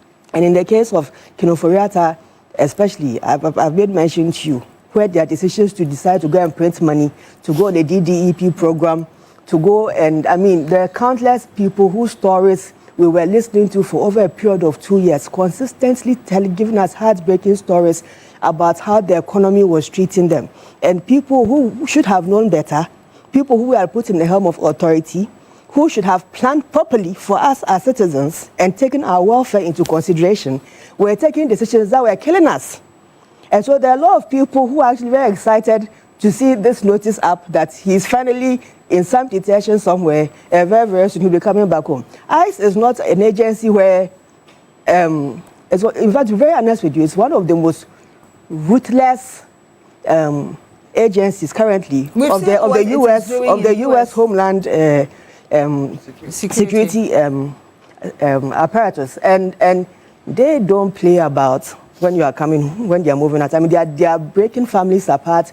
They are deporting grandmothers and taking them away from their grandchildren. So when ICE has you, know that the law somewhere has you. And as I mentioned earlier, let's wish the Attorney General the very best in this extradition and hope that they succeed in bringing him. I'm sure a lot of Ghanaians, your media houses in particular, will be very happy to send your cameras to the tarmac at the airport to watch him descend. And look, you see, it's sad where you see people who, in their prime, had such, were doing so well, right, for the country. And I'm talking about how he was able to move the country, people to invest. That is the good part of Kenoforiata. But we are addressing the part of Kenoforiata as a public official. And as a public official, accountability is strength. It's number one. Currently, as I've mentioned to you, Ghanaians are no longer joking and smiling with public officials who take decisions that are destructive to their welfare. And that message also goes to the current administration. You are doing very well in this last year, but it must be sustained. And people who take decisions that destroy people, that if you enter into that arena, you are in trouble. And Kenoforiata, unfortunately, has found himself in that arena. You made a statement that his visa expires in February. So why is he being chased in January? And then you also said that the government of Ghana knows why he's there. And so the government, I mean, the question is, would you say that the government influenced the ICE, detaining him? The Attorney General will address that question. But you do know that the government has started extradition processes to have him brought back to Ghana. Yes, and we are working with the U.S. authorities to ensure that that comes to pass. There's a reason why we didn't send special prosecutor. This one, he should sit aside. The Attorney General himself is working on this case, and I'm very confident that by close of month, this month, we'll have good news. And Ken, unfortunately, will have to come and face the choir. You have a lot of information. I'll come back to you on that. But let me say that we're joined by private legal practitioner Martin Kpegbu, who joins us via video call. Good morning to you, sir. Thank you so much for joining us on The Big Issue. Hello, lawyer Kpegbu. Can you hear us? Hello, Mr. Kpegbu. Okay, I do not know if you're muted, but if you're muted, you could kindly unmute for us so we can have this quick conversation. But whilst we try to rectify that, Madam Ayana, let me get your thought on this. I'm here. Okay, you're here. All right. So I'll come back to you very shortly. Mr. Kpegbu, if we can see you right now, and my first question to you is really, what does this look like? This is a man who's been there since January 2025, and the government of Ghana, agencies here have been trying to get him. We're learning that his visa is expected to expire in February, and yet in January we're seeing ICE detaining him. What does this look like? Also, bearing in mind what the statement the lawyers issued yesterday. Okay, so number one, at least it's a small good step. When I say small good step, what I mean is that we don't have too many details yet, because it appears they are yet to give us those details. But at least the fact that he's in custody is a small good test. A step. In law, you can be in custody, but the journey it will take for them to release him to us is a very complex one, the extradition one. I think I heard one of our respected panelists say hopefully by end of the month we'll have good news. I'm afraid if we are using extradition, it will be too soon to have good news, because they are going to go to court. That's going to be a very bloody battle. Oforiata doesn't look like he wants to come, without a fight. So the court processes, etc., are going to take us years. So it's not an easy fight, unless at any point in time, he finally throws in the towel and says he wants to come. But if he doesn't want to come and he wants us to go through due process to bring him, it's not 1 or 2 or 3 months matter. Even the date they will appear in court, like to start the case itself, it will take months. They just don't start like that. In America, there are long queues. Sometimes in Ghana, we make opinions and it looks like we are the only people who don't get corrupt people jailed in 5 months, 2 months, etc. In America, there's a queue. So your case, you can be arrested today, but the case will not be heard immediately.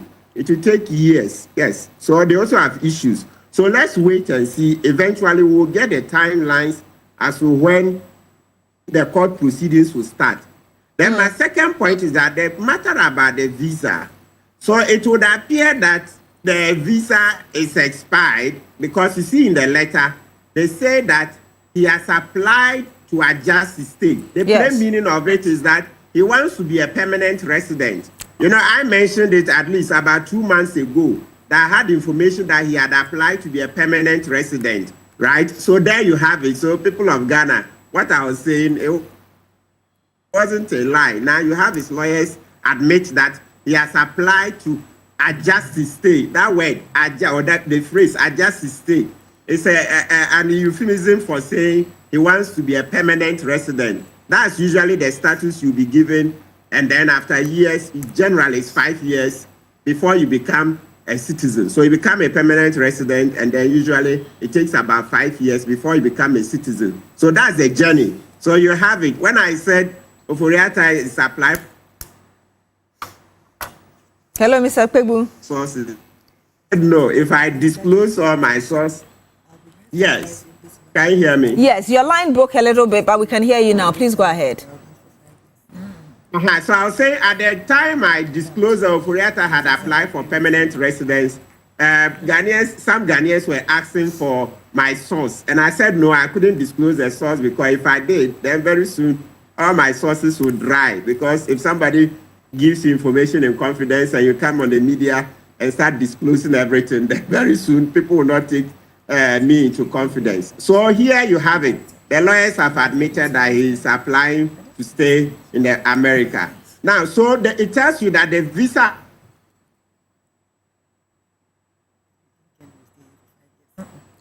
Hello, Mr. Pegbu. As a maximum, unless maybe for medical reasons or something else, then they can extend. But usually 6 months. And since Oforiatta went, even if you have a 5-year visa, so you use a 5-year visa, it doesn't mean that when you enter America, you can live there for 5 years. Usually 6 months. But maybe if by the end of the 6 months you have a medical condition or something, that you explain to them, then, of course, when I say explain, they will ask for documentation and proof, etc. Then they can extend it. So once their own letter says that his visa is expired, that is it. So maybe we'll no longer go with the February visa story. Let's go with what the lawyers have admitted, that yes, his visa is expired, but he has applied for to adjust his stay, which I'm saying the meaning of. Mr. Pegbu, your line is not helping us. I think earlier I saw you were driving. If you could stabilize a bit for us so we can have this conversation and conclude. But I want to read a bit of that letter to you. And the paragraph 2 said that Mr. Oforiatta has a pending petition for adjustment of status, which authorizes a person to stay in the U.S. legally past the period of validity of the visa under U.S. law. A change of status by this method is common. Looking at the circumstances under which the lawyers and Mr. Oforiatta himself are working towards this, do you see a possibility of this succeeding? Well, I don't have enough facts to say yes or no. We'll wait to see. But I can tell you that it's very difficult. It's a difficult case. It's not a walk in the park.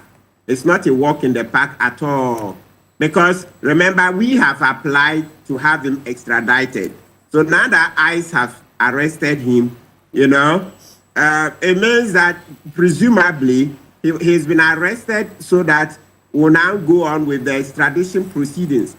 And under U.S. law, from the little that I have learned, okay, when we're doing Pebu number 2 versus Attorney General number 2, for lawyers who want to follow, our Supreme Court, when they were deciding in Ghana that all offenses should be bailable, the case I took to court, one of them, that's the second case called, analyzed the U.S. cases and came to a conclusion that in the U.S., when you are arrested so that extradition proceedings will take place, they hardly grant you bail. They hardly. So lawyers can check Martin Pebu number 2 versus Attorney General number 2. Our Supreme Court analyzed the U.S. cases and say in the U.S., if you get arrested as part of the processes to be extradited, they don't grant bail. It's hardly done. But they looked at our law and said, well, in Ghana, we want to go ahead of the Americans. If the suspect can give the necessary conditions, we should be able to grant bail. So in Ghana, you hear all offenses are bailable. All offenses are bailable. In the US, when it comes to extradition, it's a very tall order. So his chances can be very slim based on the analysis the Supreme Court made. Doesn't this support the point Madam Tete made earlier, that the government of Ghana knows why he's there, and even she going to the extent of concluding that there could be good news by end of this month? Couldn't that support that, as compared to the picture you're painting, that it could be very difficult to an extent, it could take years? Well, that's the point that I've made. So I'm looking at law on the theory, the law on paper. Extradition is a very complex matter. It's not. No, I'm not likely to shift my opinion. You see, I'm looking at the law, what it takes to extradite a person. Even in Ghana, you cannot get the extradition done within 1 month, much less in the US, where there is a longer queue. So it's okay. Beatrice, I will be happier for it if you come by the end of January, because we have 5 cases against him, and also there's a civil case where I sued him, this same SML matter, asking for recovery of the money. I sued him on behalf of Ben Boachi's ASEP, African Center for Energy Policy, CDD, the Fourth Estate, etc. A number of NGOs, Enyona Mabuchi, about 6 plaintiffs. So we also have a lawsuit against him on this SML matter. So if he will come end of the month, it will be good news. But analyzing with law is difficult. Analyzing... no, in law, you cannot finish. Analyzing with law is difficult. Let me ask you my last question, Mr. Pegbu. What do you anticipate, in as much as you admit that you do not have a lot of information, looking at the circumstances and the information we have so far, what do you anticipate as regards this extradition process and this new twist to it, detention by ICE? Yeah, so what I anticipate is a long, drawn-out, bloody battle in court, yes. Because he's going to fight tooth and nail. He's going to fight tooth and nail. So far, based on the strictures, based on the tricks he has shown, he says he will come today, he doesn't come, and etc. You remember the stories the OSP was giving us, those cock and bull stories. And we've not spared Kisei Jabin for his role in allowing Furiata to flee. So if you look at the story from last year, January, a year ago, and all the stories, I was going to do surgery. He said he was going to do surgery. The surgery didn't come on, and he never informed the special prosecutor and never came to Ghana, etc. If we use those facts to analyze, then he's going to fight it in court. He's not going to just throw in the towel. But I always mention that at any point in time, maybe when Akufo-Addo and co prevail upon him, because, Ghanaians are also asking Akufo-Addo that, what is he saying about his cousin not coming? Were we not here when he said nobody in his government was corrupt, etc. So now that we have corruption cases against Oforiatta, and actually I don't use the word cousin, I use brother, because in Cree there's no word for cousin, it's brother. So now that Akufo-Addo's brother is facing 5 corruption cases, it's time for Akufo-Addo to step in and ask him to come, because Akufo-Addo, we kept complaining that Oforiatta is corrupt. Oforiatta is corrupt, and Akufo-Addo kept denying that nobody in his government was corrupt. So now we have it. So Akufo-Addo has to prevail upon him. So if they prevail upon him, yes, early good news. But if we say we should use law, no, I don't see this happening in less than 9 months. But do you also think that perhaps with ICE coming in now, there's a possibility that he could be deported soon? Okay, so saying that he's overstayed his visa, so they'll just do it. Remember that the lawyer is stated in the letter, and I have some experience with it, that he has a pending application. Oh, if they choose to deport him soon, well, all well and good. Donald Trump's America is a bit different from the America we usually know. So if they want to say that, look, notwithstanding his application, they just want to deport him, they will not do extradition. Okay, it will be better for us. We will be happy. So with what Madam Tete is saying, if hopefully, well, I don't want to go too much into it. So say it is that they will just do a normal deportation because he has violated his visa. We'll be happy for it. But I see the letter also states it, and I also can see that the America I know. I mean, looking at those days we started going to America over 20 years ago, it was common that if you have an application for permanent residence and they've not yet granted, you could stay beyond the 6 months. Yeah, then there is a penalty. And those days is what about $1,000. Yeah, I remember over 20 years ago, that used to be at least the law that, you know, as the Ghanaian community, the discussions, and there were people who overstayed and got their permanent residence. Lots of Ghanaians, they weren't deported.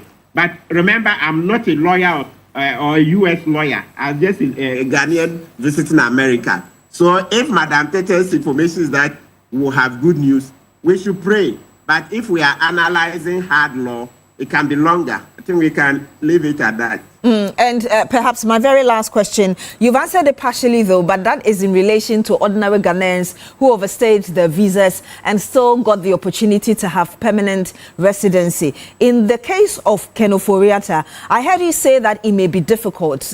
Was that to mean that they may not eventually end up getting that for him because of the circumstances surrounding his stay in particular?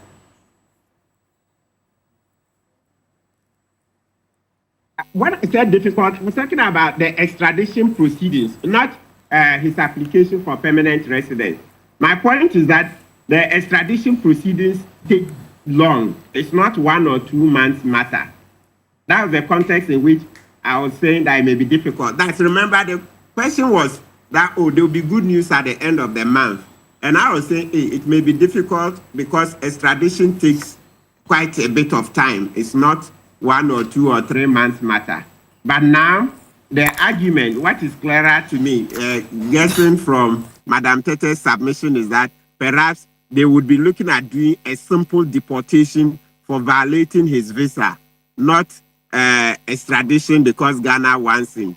And I'm saying that, well, if under the law they want to just simply deport him because he's violated his visa, that too sounds a bit difficult because I've seen Ghanaians overstay because they had their visas pending. But I'm not a U.S. lawyer, so I'm just telling a story, what I've seen. I'm not qualified to speak on U.S. law. So if under the same law, they can deport somebody notwithstanding a pending application, for us it will inure to our benefit. So we will look at the results, not the U.S. law, because I'm not qualified to speak on the U.S. law. Mr. Akpebu, thank you so much for joining us this morning.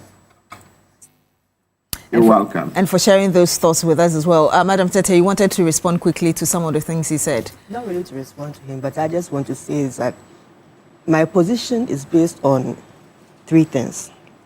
First, I told you about how ruthless this ICE really is. Look, now, currently in the U.S., there was a time where he's speaking about 20 years ago where you could get, you could outlive your visas and then you could get whatever and you get extensions. Now, you know, I don't know if you're aware that there was a time that you a pregnant woman, you could travel to the U.S., have a child in the U.S., and your child becomes a citizen. It's no longer there. Now, even if, and in the beginning of my submission, I deliberately went into reference to even grandmothers who has stayed in the U.S. over 25 years. Remember, there was a case of a deportation. There was a Gambian or a Senegalese lady who was dragged on the ground. I don't want to recall that particular scenario, but I saw an interview in the U.S. in one of these black communities where her family and her son were being interviewed and her grandkids. And they said this woman was a law-abiding citizen. She paid her tax over 25 years. This is somebody who has been there for so long ago and contributed to the U.S. economy. But yet, they still dragged her out of the U.S. So currently, as things are in the U.S., you can't get it easy like my visa is expiring and then I'm going to... If Trump says that I want to make America great, but I just don't want to make it great with all of you will leave. And all of you are leaving. Yesterday, There was an incident where even an innocent American woman, her whole profile showed that this woman is Caucasian. There was nothing that showed that she was even a third-generation immigrant who was shot in the face because she was fleeing an arrest by ICE. Again, she got scared when they approached her, and then one officer just shot her. Remember, I don't know if you've seen the interview. The Homeland Secretary says that it's because she was fleeing from ICE officials and she was driving away. It counts for domestic terrorism. The mindset in that country there is different now. Mm-hmm. Now, my third point. You see, I'll be very surprised. Look at the caliber of person Ken Ofori-Atta is. I'll be very surprised if Ken Ofori-Atta would choose to stay in a jail, a facility that was previously a jail facility, for 10 years, 10 months, 12 months, just to fight an extradition. He's better off in the comfort of his house, going back and forth, though they may take his passport from him, going back and forth and defending himself, than to be an international fugitive on the run. How long can you stay away and how long can you run?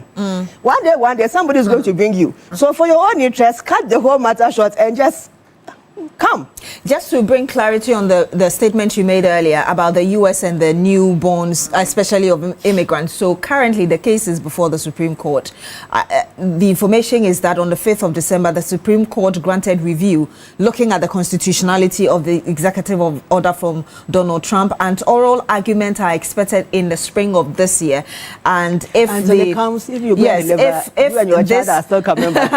is upheld, then there would be a guideline as regards how this order could be implemented. So that's where it is, yes, right now. But let me get your thoughts. You haven't spoken, Madam Mariana. I'd like to say good morning to our cherished viewers, and also to say that we thank ICE for this information. There are a few questions I would wish to ask Mr. Kwebu. I don't know if he knows, but one of them is, did Ofori-Atta travel out of this country on a diplomatic passport, or did he go just on a Ghanaian passport? I wish we could know that and its implications as a diplomatic passport holder or a Ghanaian passport holder. The other thing is that ICE has, did Ofori-Atta go there, or was he invited, or was he arrested in the premises of ICE? Those are other things that we don't know.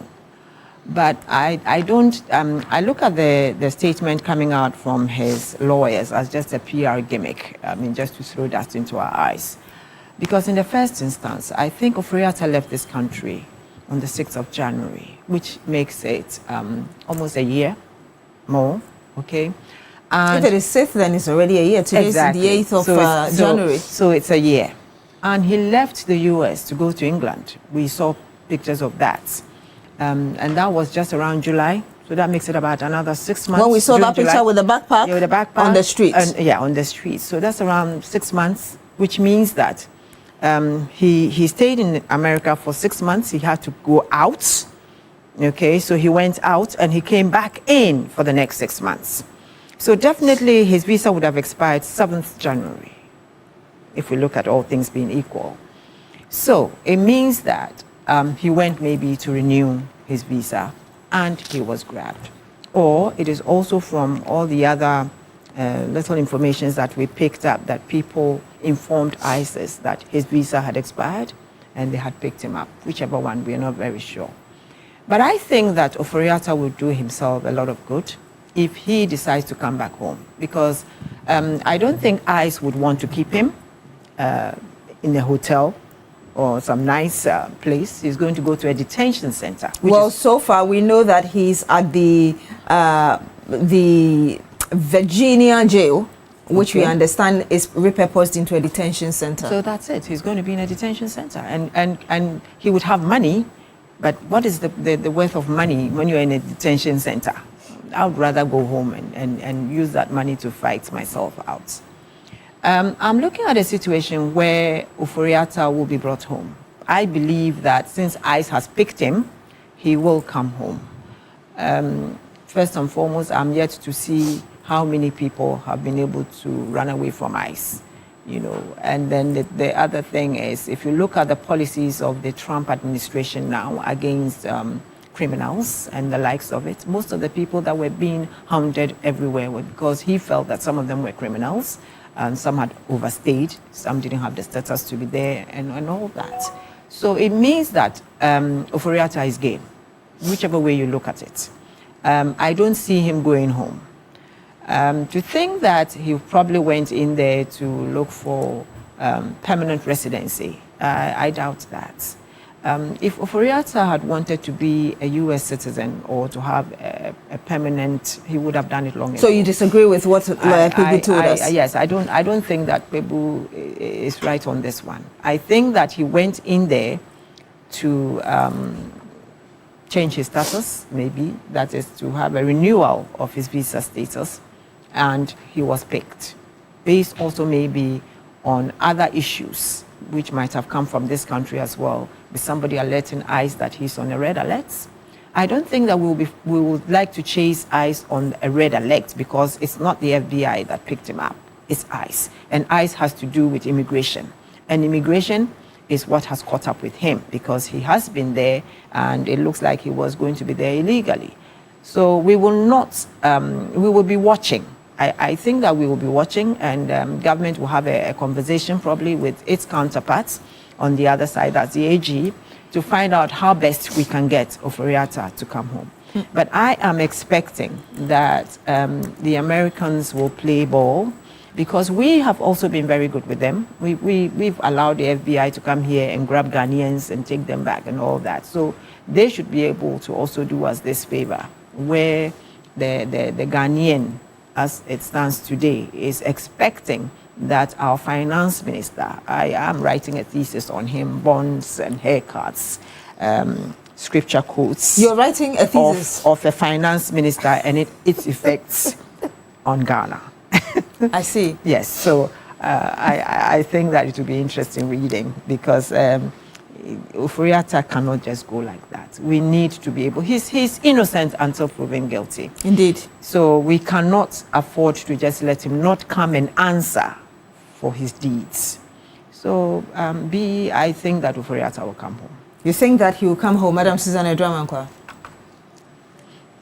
I don't know, but we are hopeful that he will come home. I mean, good morning, good morning to everyone. I'm trusting in what Gabrielle is saying. She has more inside knowledge than me, so I want to trust in what she's saying. I agree with her when she says that the character of ICE under Donald Trump is not the same as previously or under Obama or under who was before him. The old man Biden. You understand? They are the character is not the same. You understand? So you cannot expect that things will happen in the normal manner. And we've seen it in the past 1 year since Mr. Trump has been president. That ICE is extremely intolerant of anybody that they believe is an alien and should not be on their land. And so I would think that if they believe that you are wanted for criminal charges or civil proceedings or whatever in your home country, I'm sure they will be willing to cut through the red tape and ensure that you get there. And so we are looking to see whether they will stick true to the character that we've seen in the past year. My surprise is that the way Mr. Ken Oforiatta portrayed himself as Christian, as Bible quoting, as how would I put it? Somebody who does things above board. You understand? Somebody who does things above board. If he believes that his actions were innocent and that he did it, for the greater good of this country, And yes, you know, he may have made mistakes, but he did it genuinely, out of a genuine love for this country, and that it may not have taken the turn that he thought. He should come and defend himself, and the God that he had been quoting, and will see him through. I mean, then that means he's even disbelieving of the God that he trusts. He was quoting the Bible every time. You understand? And the white that he was constantly wearing to glorify his God. He's doubtful, extremely, that he will be saved by the fact that he is being truthful, and that whatever actions he took came out of the abundance of his heart. A few critics think that this is witch hunt. You don't think that perhaps is the reason? Well, if they are witches, if people believe they are witches, they should be hunted. I mean, I'm not.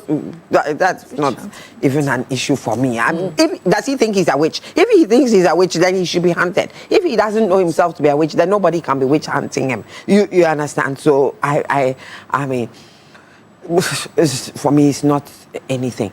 I think that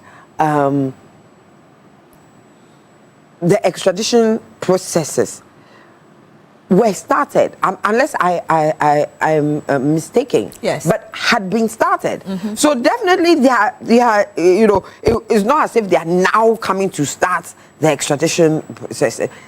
I think that ICE and everybody in the world is very well aware that this country had started a process to bring him home to face charges. So for me, it's not a new process about that ICE has gotten him. That and so we are, that long. Yeah, I mean, they must have gotten somewhere. So if under normal circumstances the bureaucracy and everything was going to take 2 years, I think by now we should be able to cut it down to 6 months or whatever. You get. And I think that, you know, for America to continue with its reputation that they would want to protect the resources of other countries, and that they are intolerant of crime and etc. etc. I mean, it will be a good PR for them to say, okay, your country is looking for you. You want to change your status. We think that is unacceptable. Your visa has expired. Go home and face those charges. If you are declared innocent, you can come back and visit us. You understand? It is even good for the image of America than for America to say that we are going to keep him. You understand? When your country is looking for you with corruption charges, it doesn't. It won't make sense to anybody. And then it will then show a certain hypocrisy that as for some people, you know, they should face charges, but as for some people, no. I don't think that is the image the president wants to this thing. I'm sure they will help us cut through the red tape and bring him home. Haja. Okay, so finally, I'm in white. I remember a month ago. Oh, so you wore white because of yesterday? Yes, of course. Oh, I see, okay. Moral support to Ken, wherever he is. I don't know whether he can wear white this morning, but then I'm supporting him wearing white. And yes, you know, by now he would have been wearing white. He's always in white, most of the times. He's always in white, so. Anyway, we Ghanaian citizens are finally, gradually getting at ease. So because if I hear the comments from someone, he's saying Ken is coming home, and we have the vision that Ken is coming home. It's been almost a year that we didn't even know his whereabouts. Now we know where he is. We've already submitted our extradition, and ICE has gotten him. Let's add the dots together. This will not be something that we will sit back and relax and see that we're not seeing the future that he's not coming. Now we are seeing that definitely Ken is coming home. We are trusting in the U.S. government that if he's been able to do it for other countries, Venezuela, U.S. was able to go to Venezuela, get their president to come back to the U.S. and then for him to face charges. they should also as well do same for us Ghanaians. Ghanaians are trusting in their legal judgment that we have been looking for Ken for a long time. Even though it's allegations and charges against him, we are expecting they hand him over to us peacefully. He should come and tell us that his hands are clean. Just like I said before, and Martin, lawyer Martin just confirmed. I was expecting Nanado to come and plead with his brother, our integrity as MPP, my integrity as the former president, bringing you on board as my finance minister is at stake. It should also be a campaign message for our flag bearers of MPP, Ken Kennedy Baumia, to say, I will bring Ken. If I don't bring him, don't vote for me. It should be on their campaign platforms, but it's not there. They are all Ghanaians, and we are all expecting that Ken comes back home to just answer to all the allegations, tell us he's guilty, I'm not. So Ghanaians are hopeful, and we are expecting the U.S. government and U.S. eyes, everybody, to help Ghanaians bring back Ken. We are looking for him. Our things, our properties, allegedly is with him. He should come and answer.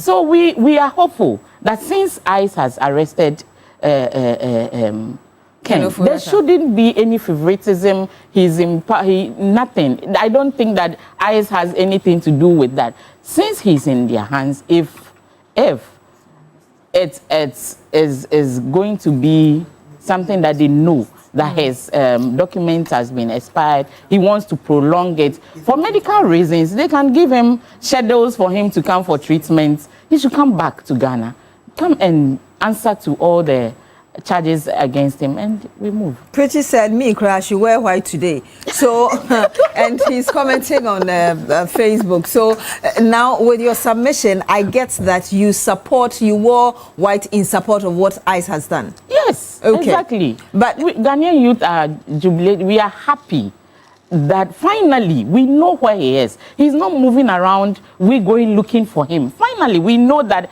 he is stable.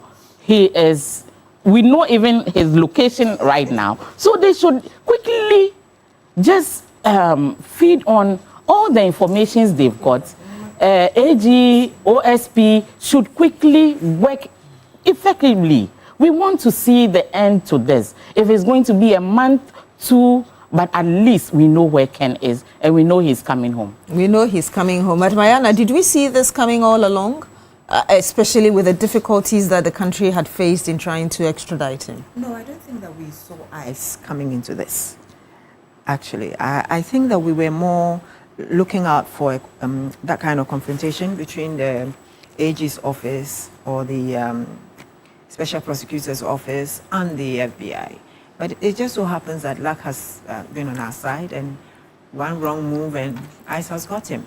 So this should actually tell us that gradually we're getting to know, like Gloria said, Ajia, at least now we know where he is, in a detention center. That for me is even quite interesting. How do you expect the government to take advantage of this? I mean, bearing in mind what Madam Tete told us earlier. Well, that's what I'm saying, that they should be up and doing. This is the time to be very proactive, to be able to get in there quickly and say, look, there's a person of interest for us in your detention. And this is it. We're not talking about him overstaying. That's your business. But we are talking about this person having led us this way down the muddy roads where our country actually went down. And we want him to come and answer for certain questions. Because we should not allow this thing to go like a political witch hunt.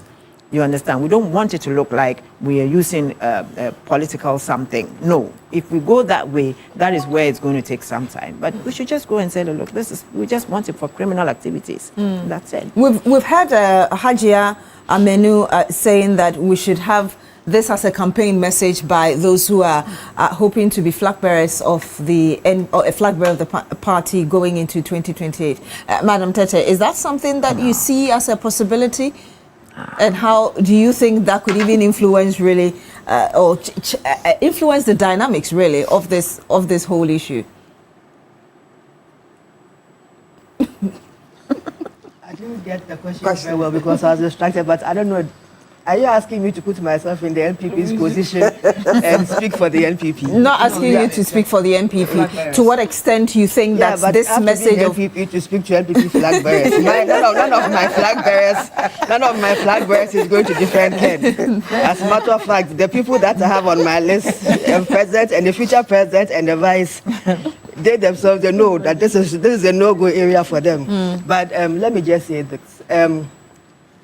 It's not just about the NPP. It's about the political elite. And when you're put in positions of responsibility.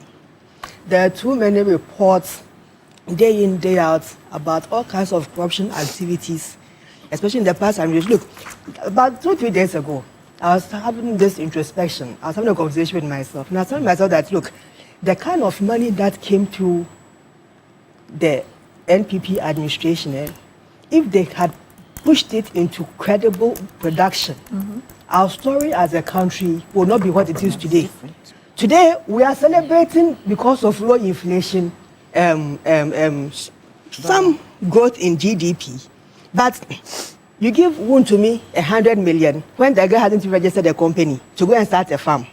And he's taking the money, there is no farm, there's no registered company, and then, 100 million. I'll go and ask AGI what they can do if they are given 100 million to give to their members, to invest in their businesses. We are crying for jobs. The economic stability we are seeing today, right now we need it to create jobs for the youth. Because the young people, even those, some people have been at home for like 6-7 years.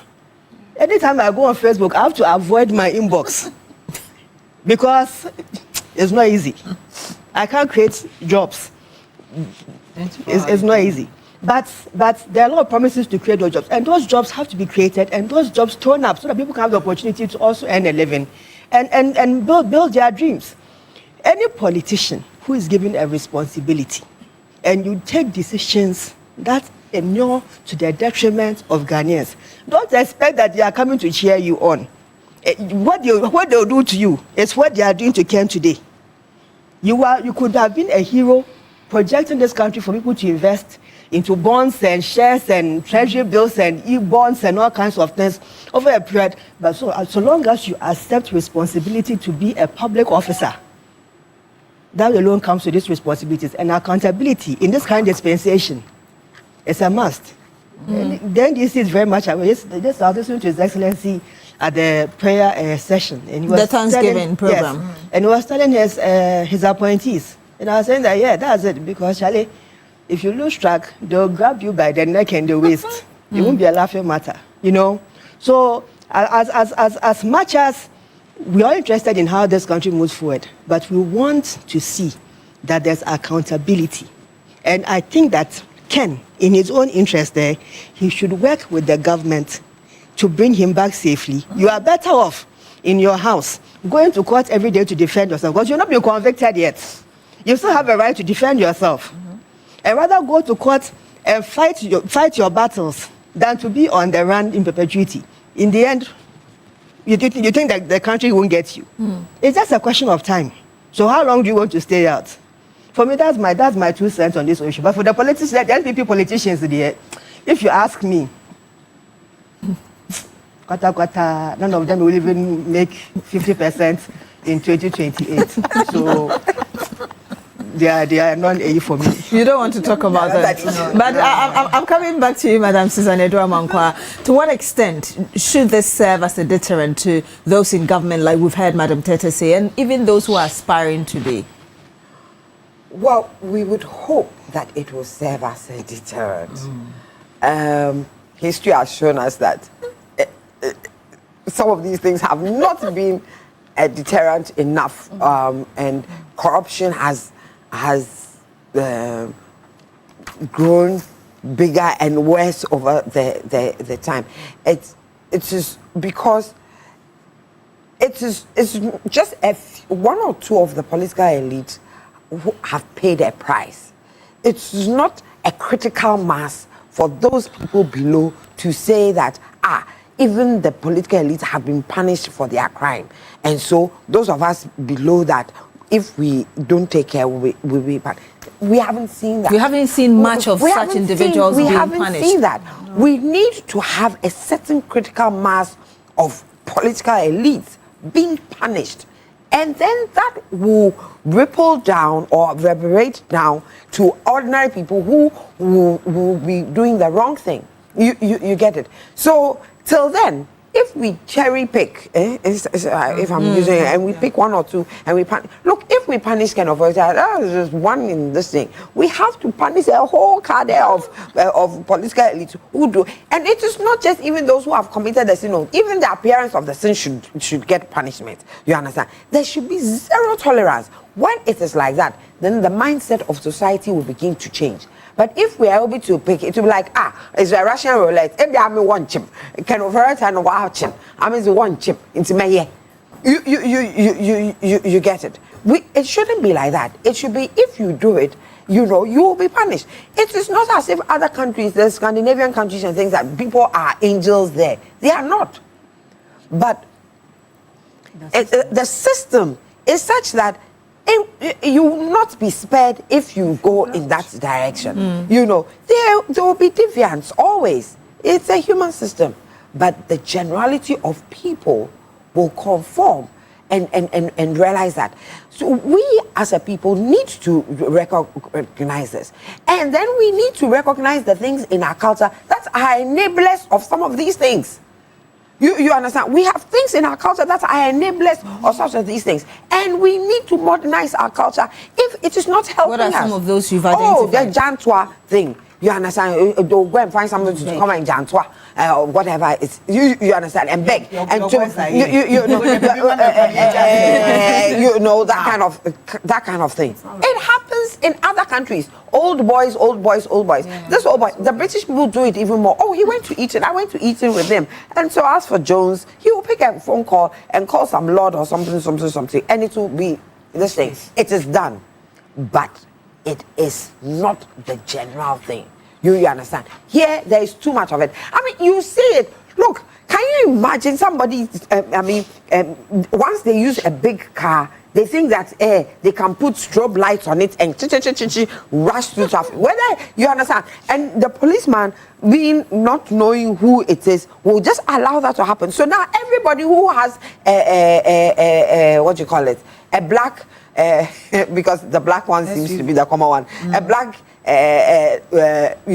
four-wheel drive, and it is big craft. It's a big person and will do anything they like, and is going unpunished. So even that, even as something as small as that is going unpunished. I mean, we have to make sure, and we would hope that JM second coming will start. He cannot finish, but at least we will see some start of it where there is zero tolerance. You understand? You make a mistake, you are gone. And then we begin to build hope that we will get that critical mass of political elites who are punished for wrongdoing. That will be a deterrent. Madam Ayana, what have you got to add to what Madam Susan Adraman just said? I agree that we, after June 4th, the revolution and then the 31st December thing, one would have thought that Ghanaians would have taken some clues and probably had a change of mindset. But we haven't done that. So sometimes you ask yourself, what's going to actually make us change? I think that we are not punishing people enough. People are just taking everything as a normal thing. Corruption is normal. You go to the court and it takes forever before you even jail anybody. So everybody feels like if I can be smart, or I think that I'm smart, so I can safely embezzle money, I can safely cut corners, and I'm free to go. But this should not happen. This should not be allowed. And I am expecting, like Susan said, that this second coming of the president will actually put some kind of structure in place to make sure that the new crop of leaders that we are having will try as much as possible to live beyond those things, the criminal acts, the corruption, all those funny things. I keep saying that he has put in a lot of young people. They are hope for the future. And I do not want to be disappointed by these young people that he has entrusted so much to. I am praying that these young people, last year, we didn't have any scandals, thank God. And I'm hoping that this year we will not have any scandals. So let's just hope that as we go forward, we will begin to see that we do not have to cut corners. We do not have to be corrupt. Hard work pays, you know, and all that. It's quite unfortunate. But you see, it's very funny that after June 4th and 31st, we don't have any coups. Why? Because all those that were shot, those executed, were military men. You know, sometimes I'm sorry to say this, but I said that maybe we should have added a few civilians. Well, we have had people say that the Ghanaian military now doesn't have appetite for any sort of because at the end of the day, you gain nothing. You know, the revolution swallowed its own babies, and then everybody else came back to square one. You understand? So there's nothing in it. But now it's the political elites that are in the game, and they think that it's forever. Nothing's going to happen, and we are happy to sit somewhere and say, oh, there can never be a coup, there can never be that. You know, but for me, there's no such word as never in politics. You understand? So we have to be careful. We have to be careful. And I think there was this phrase that statement that I think the president said, that if he's not able to fight the corruption, if he doesn't punish, you know, with this oral, the boys will come for him and the ex-president. And I think he was right, because we are all expecting that they will do the right thing. We are expecting that Aura will go after everyone, and that those who are found culpable will be punished. That's the only way to go. If we do not punish people, then it means that we are actually encouraging them to continue to do what they do. And that is wrong. That is wrong. Hajia, in addition to punishing individuals, Madam Imora Ariana is also adding the bit about putting structures in place. What have you got to add to that as well? Okay, so not just putting structures in place, but I want to hammer on the part where she's talking about behavioral and mindset change. In Ghana, everybody is thinking that immediately you have a little of power, you should stop living a certain life. I remember from TV3 picking a trotro to Nima Market, and someone, oh, madam, I just saw you on TV3. Hey, Ufu trotro. I'm like, oh, yes. Not just the mindset that if you have a position, but the pressure the public people to live a give particular way to ministers, MPs, and people who have access to parliament. They all think that immediately you are in that space, you should live a certain life. You should be in the likes of the V8s, the big cars. You shouldn't even be in traffic. So it's my plea to ask the youth that we should also live a life that we want to see our future corruption-free. Not thinking of giving out bribes and even getting involved in corruption activities or things that they know that are corrupt. We should also change our trend. Coming into the space as they see people in a higher ranking, they should change their mindsets that if you get to that space, you should be giving out, you should be in big cars, doing big things. All that has to change. Our mindset has to change. Because I know that sometimes it's not those in big positions, their mindset to loot or steal or do something that is corrupt, but the pressure coming from their community, their family, and everything. So it is a wake-up call for all of us that if you are in a position and you see something that is going on wrong and you are up there, you should know that whatever comes wrong, it will affect you. So if we know that it's not just Ken that has to be brought to book, just like Madam Ayana is saying, but then everybody that was involved should be brought to book. It will also serve as a deterrent for everybody. We should look at how Ken is suffering now, wherever he is. Even his home, I don't know whether he will get kokonte and pepper to eat wherever he is. But wherever he is, he should think that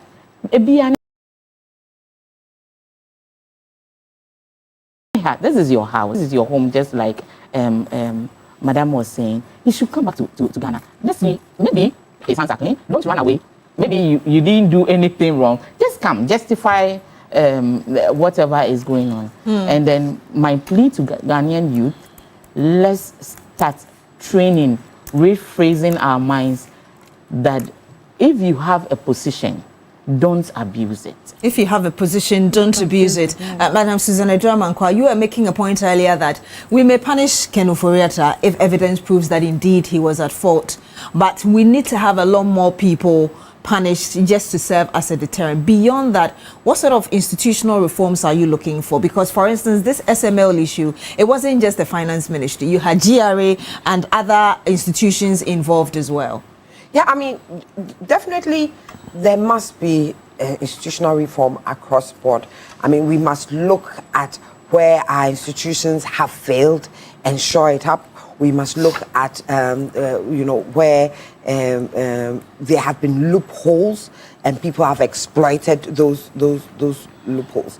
And, I think that we all know that it's not just politicians who are corrupt.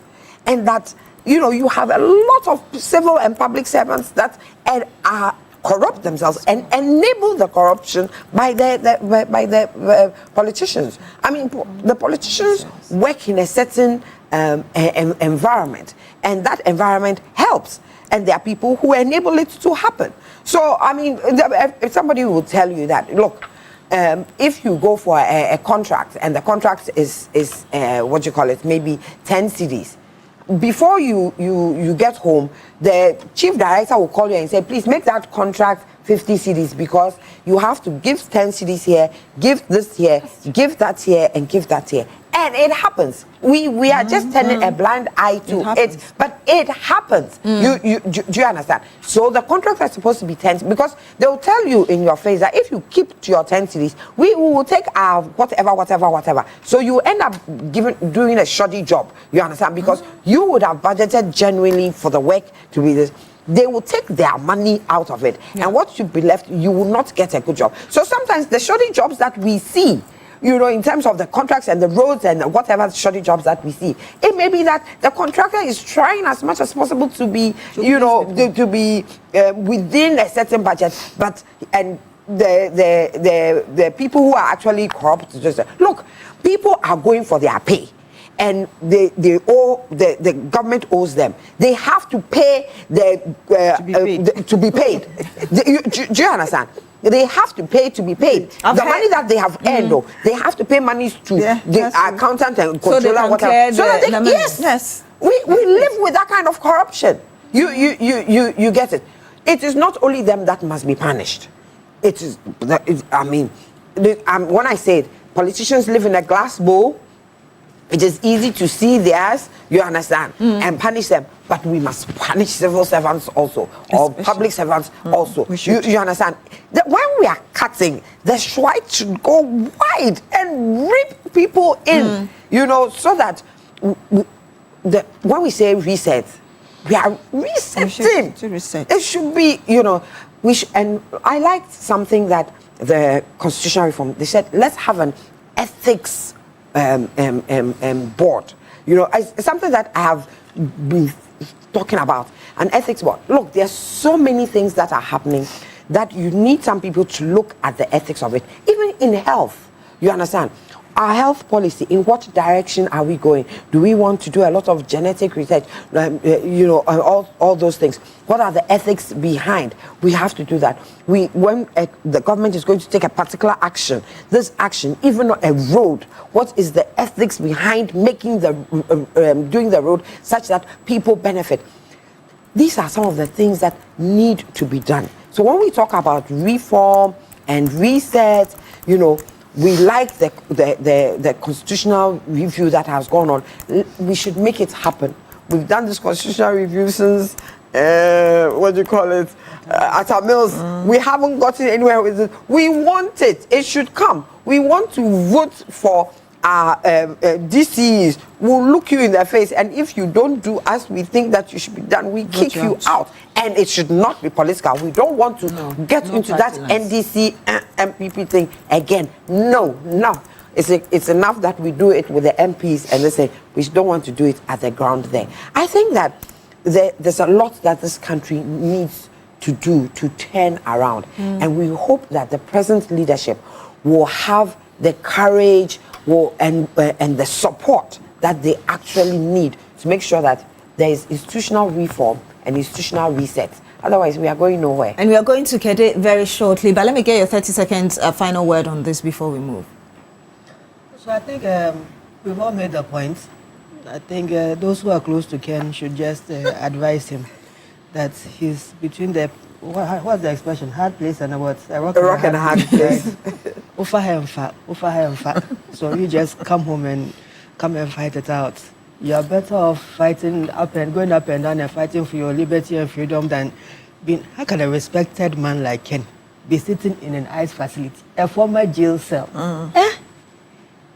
Let's go to Kede now in the Eastern region, and we understand that 5 individual students were actually arrested after they assaulted a teacher, and that teacher apparently has stopped them from being involved in examination malpractice. We know that they tried to take this issue out of the legal process. The president commented on it. Let's first watch the president giving his thoughts on what has had transpired before we come back to the current situation.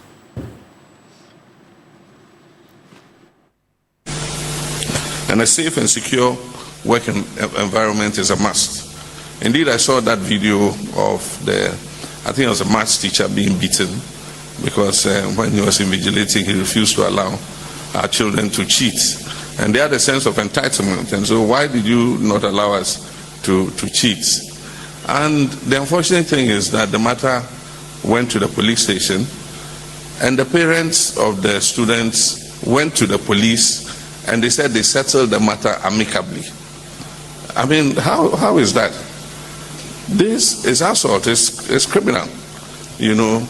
But when we inquired, the police also said, I think the teacher was compensated, so he didn't want to press charges anymore.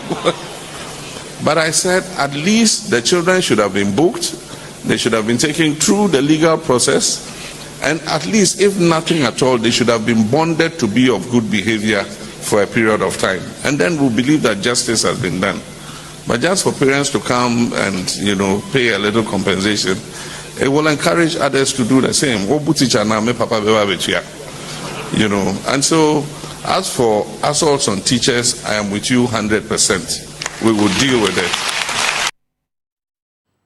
President Mahama there giving his thoughts on what had transpired, but like I told you, 5 students, they have already been arrested and obviously are going to face the court. They actually originally faced the Kede court earlier, and the case is currently going through the legal process. But let me start with you, Madam Ayana, perhaps.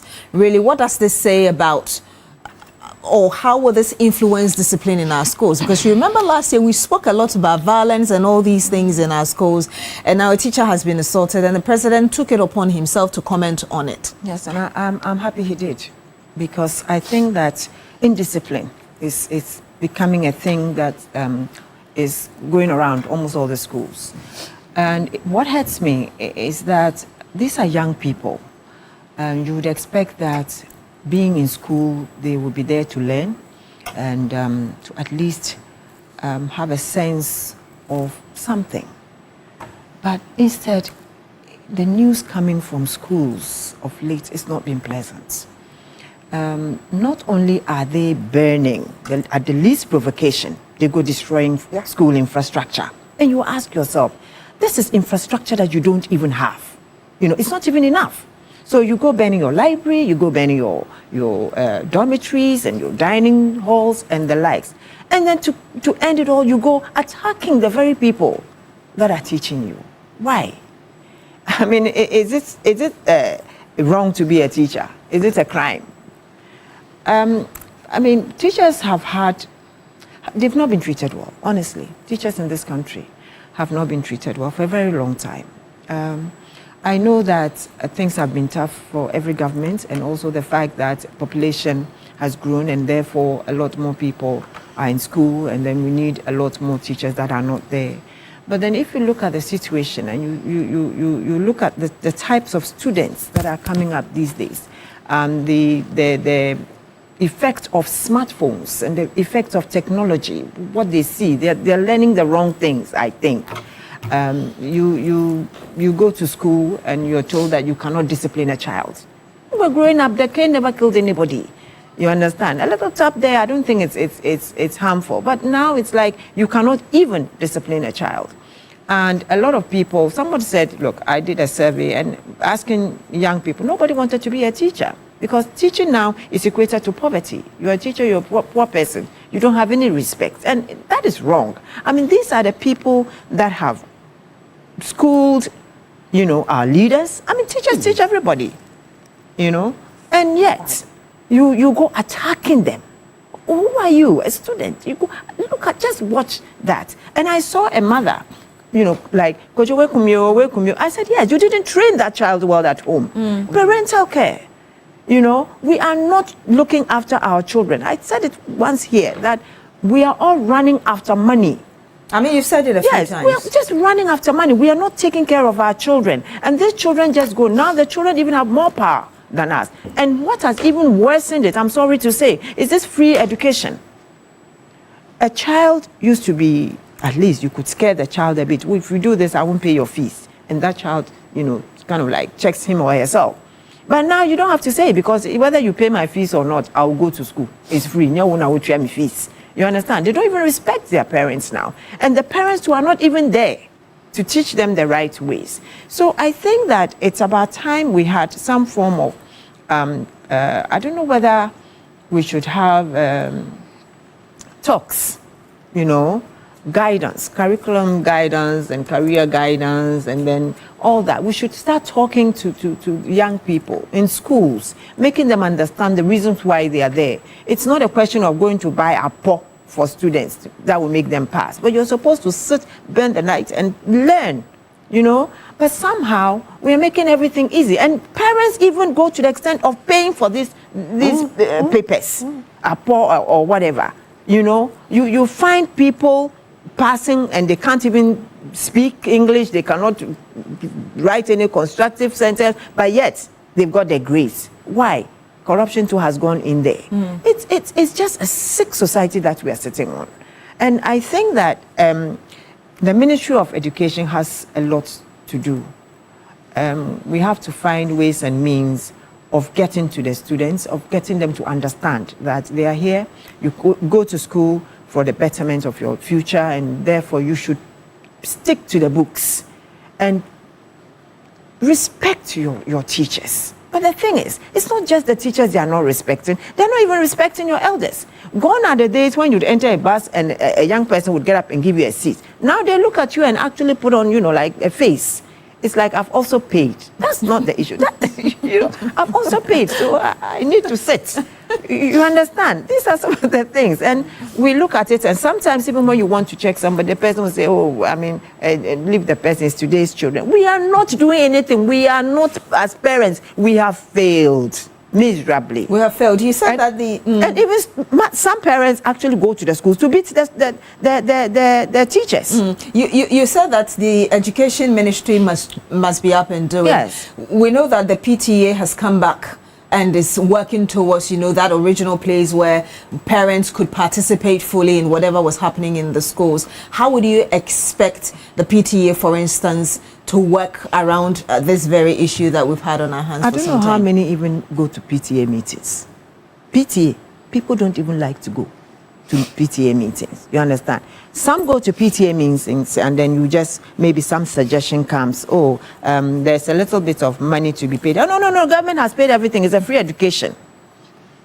You understand? Parents, those schools, those beautiful schools that you see, it's not governmental. It is PTAs, all students, and who make it possible. So you cannot go and sit at home and expect that somebody else's parent will go to a meeting and come out with a decision, and you decide that, no, I will not abide by this because it's not government policy. Some of these things happen. PTAs, they were having tough times, and a lot of them just couldn't handle situations.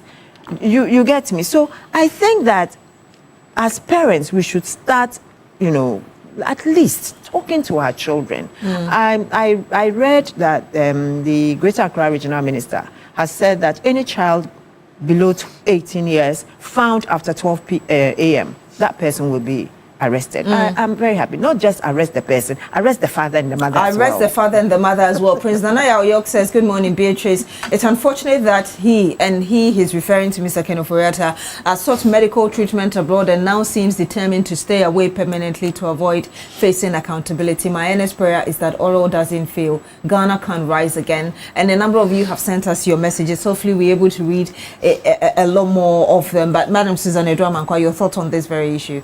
Well, I mean, you know, cheating and what do you call it, during the exams seem to be a norm these days. You accept it. And like Brother said, parents are the ones buying some of these apple for them and enabling it to happen. And without the thinking that what kind of child or what kind of adult am I bringing into the society? You get it. I mean, the moral fiber of this society is torn, is in tatters. You know, it's in tatters. And we have to blame my generation because we were afraid of our parents and now we are afraid of our children. You know, and we haven't brought them up properly the way that we were brought up. You know. Yes, we have to find the balance of ensuring where children are assertive and children are aggressive. There is too much of the penchant now for children to be not just assertive, but violent also, to be aggressive. So we should balance that. It should be balanced. We want children to be assertive. We want them to speak up when there is a right to speak up. But we should also show them when to speak out and how to speak up. You understand? It is not just that I have a right, and that right also allows me to go into violent behavior. We should teach children how to dialogue more and be able to express themselves without resorting to the fist or resorting to all sorts of violence. And we see it in the kind of demonstrations that have gone on, etc. But this cheating thing, I mean, it is so bad that you would have a few teachers like Mr. Quayson, who decide to deviate from the norm, are subjected to a beating because he becomes an aberration. You understand? If it were the norm, I mean, they would not dare do this because it is the norm that no teacher allows you to cheat. But because he's now an aberration and is suffering from doing the right thing. Too many times in this country, those who choose to do the right thing suffer for it. Just take traffic, for instance. If you decide to stay in the queue or in the traffic, not blow horns at you. People will be using the side of the road to get ahead of you and blocking. You understand? And punishing you for doing the right thing. I mean, I think that we have to look at all this. Not just as an isolated case. But I agree with the president. Those children need to realize that there are consequences for their actions. And those consequences are consequences that may affect their future. Indeed. Not that my father will pay and then it goes away. I think that should not be the case. Okay, so greetings to Western University College, Professor Osei Ajimai. And I have a worse experience when I used to be a teacher. Oh, you used to teach? Yeah, I used to teach. I'm still even part of the Private Teachers Association, though. And a parent brought his child to, in fact, rain insults on me from the gate of the institute of the school. So my take on this issue is parents discussing teachers with their kids, encouraging them to disrespect their teachers. This is a wake-up call to everybody, including us, the teachers. Some of us are too hungry as teachers. We should respect ourselves as professional teachers as well. If you have extracurriculum activities with a child, you should not encourage the child to cheat in the examination hall. Even if you are teaching the person in the house, when it gets to examination hall, make sure you continue professionally. You know that that is an examination hall. You are there to invigilate. So the two should be different. It's a wake-up call as parents to tell our children that a teacher is supposed to be respected, no matter what. If the teacher is using a bicycle and your father is using V8, you still have to respect the teacher. So this thing has to come back to our roots, our homes. Charity begins at home. Our parents should, I repeat, should stop discussing the teachers with their kids. If you come home, if the kids come home, they rather decide to ask, what did your teacher give? What did you learn? What did your teacher wear? In fact, everything about the lifestyle of the teachers, they want to discuss it at home. So it starts way back from the homes before even they get to that stage of secondary school. Before we used to do home economics, now it's not so much in the curriculum. But during home economics, and then you ask the children to do a few activities, parents come way back to the school to tell you that my child doesn't wash in the house. Why do you want her to wash napkin in school? And I tell you, it's an activity. The person has to do it. The child has to do it. So this is a wake-up call for all of us. As GES, they should step up and come in for us, the teachers, because some teachers are really suffering in the hands of parents. And this is what brings up the disrespect between the students and the teachers. So it's a very big wake-up call for all of us. And I am so happy that the president emphasized on the fact that the teacher took something small, and it's not funny.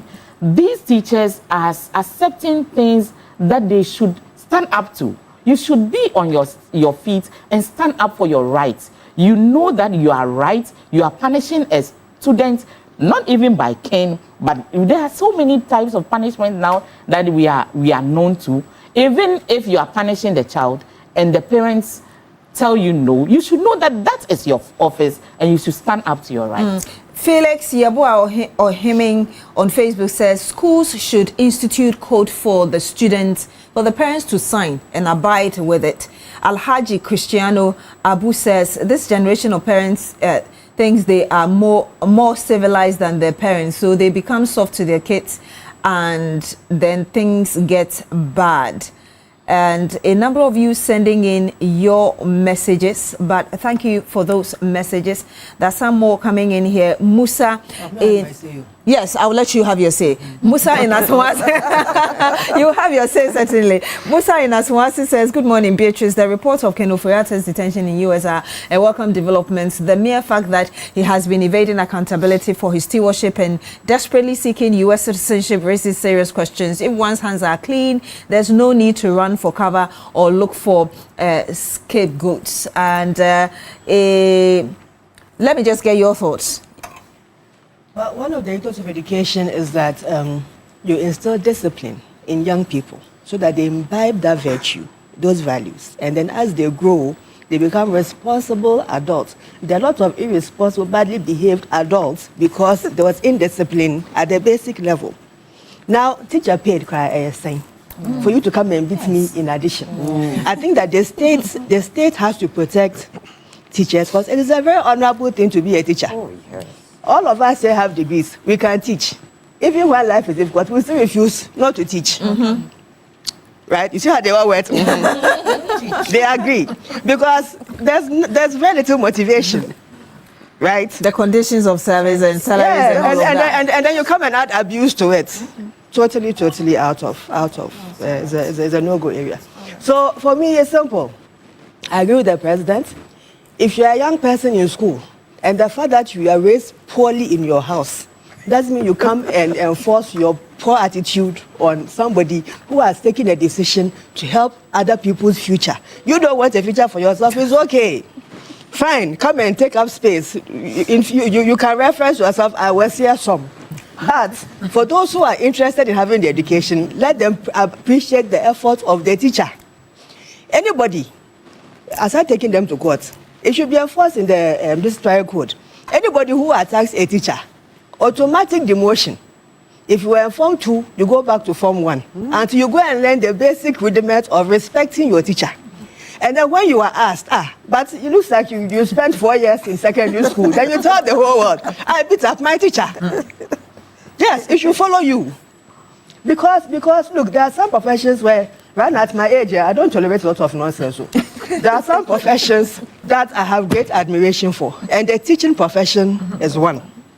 To go and chew all those notes and come and teach me every day, and then even after I'm able to repeat what you've taught me, because I still don't get it 100%, but you have it 100% to give me, because you want me to be a better person in society. At least, the little I can give you is respect. And if students can't give that respect, then there has to be a system that will have to teach you. And this thing about the parents going back to beg and stuff, my dear, if it's in the disciplinary code, then it is the law is the law. You understand? It's not who is coming to beg anybody. And the whole black and white, when you come, you sign. When you look at the performance result of the grade A schools, they're able to enforce that discipline, because when you come, the rule is there for you. And then you append your signature. Fair. But some of the other ones where I don't want to mention grades, where you do things anyhow. You get it anyhow. So those administrators in those schools also have to push more and ensure that they have disciplinary codes in their schools. Look, right now when you go on TikTok, the kind of rubbish you see from there's a particular generation age group, something them, fire them, husband them, and I'm like, so your parents see you damning yourselves, and they feel good like you're on TikTok damning yourself for numbers. Yes. Send that to Makola Market in 3 years' time and see if them buys you anything. Please let me get your 30 seconds each. Okay, I'm told we've run out of time, but thank you very much, Madam Gabriela Tete, Central Regional Communications Officer, NDC, the Gaming NDC. Also to you as well, Madam Susan Edramankwa, for joining us, and she's Executive Secretary, National Interest Movement. To you as well, Madam Rodelyn Imorayana, Public Interest Advocate, and to you, Hajia Gloria Menu, National Women's Organizer, United Party. Thank you very much for joining us on the big issue. Want to say a big thank you as well to Eddie Joy for my costume. Eddie Joy can be located at Dansoman on the La Road and in East Legon. You can find them at EddieJoy_closet on social media. And Accra, get ready for the hottest food and music experience in town. The Pepper Soup Festival is coming, and this year we're doing it big. Gino Tomato makes hot pepper, bringing the flavor, bringing the heat, and bringing the vibe. Expert authentic Ghanaian pepper soup, live bands, top DJs, great music, and non-stop enjoyment. And at the Good Park located around the Accra Mall. That's on the 10th of January 2026. That's when this is happening. Ticket sales at 50 Ghana cedis. You get your copy, or you can dial *714*11*33#. That's *714*11*33#. Pepper Soup Festival, powered by Gino. Taste the culture. Feel the heat, powered by June 30 and brought to you by Janet Services. My name is Beatrice. To stay with us when we come back, we'll bring you some more.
And when you see that, you know it's time for sports. The Mutala Yakubu is here. Hi, Mutala. Hi, Beatrice. What's up? I'm good. How has 2026 started for you? Well, on the right notes, I mean, hitting all the right chords. Okay. Yeah, I've coming seen to your work, videos. doing the right stuff. Yeah. And enjoying myself, just enjoying the moment. That's even very though nice. I know things will get a lot better as the year goes by. Does it look like we are making progress towards World Cup? Well, we are, and TV3 has already started. You know, we don't wait for the occasion to get closer. So we've already started our preparation. We will introduce a series where we'll be bringing you some exclusive interviews that we are doing, and we'll put them together and do a fine piece. You know, you can always trust the always sports trust team. us. Yes, we always deliver. Yes. So. If we We have something in store for. What else can't we lead with, Of course, right? yes. But Semenyo, what's happening with him? Yep, Antoine Semenyo. Yesterday he scored for Bournemouth, and it looks like that would be his last. Semenyo, knowing that he's leaving, he still has been very disciplined and hardworking. It's not easy to do what he has done because most of the players, or a lot of the players, will have acted differently. And he's never found excuses. He was ready to give whatever we needed. We've pushed a lot to keep him until the last second here.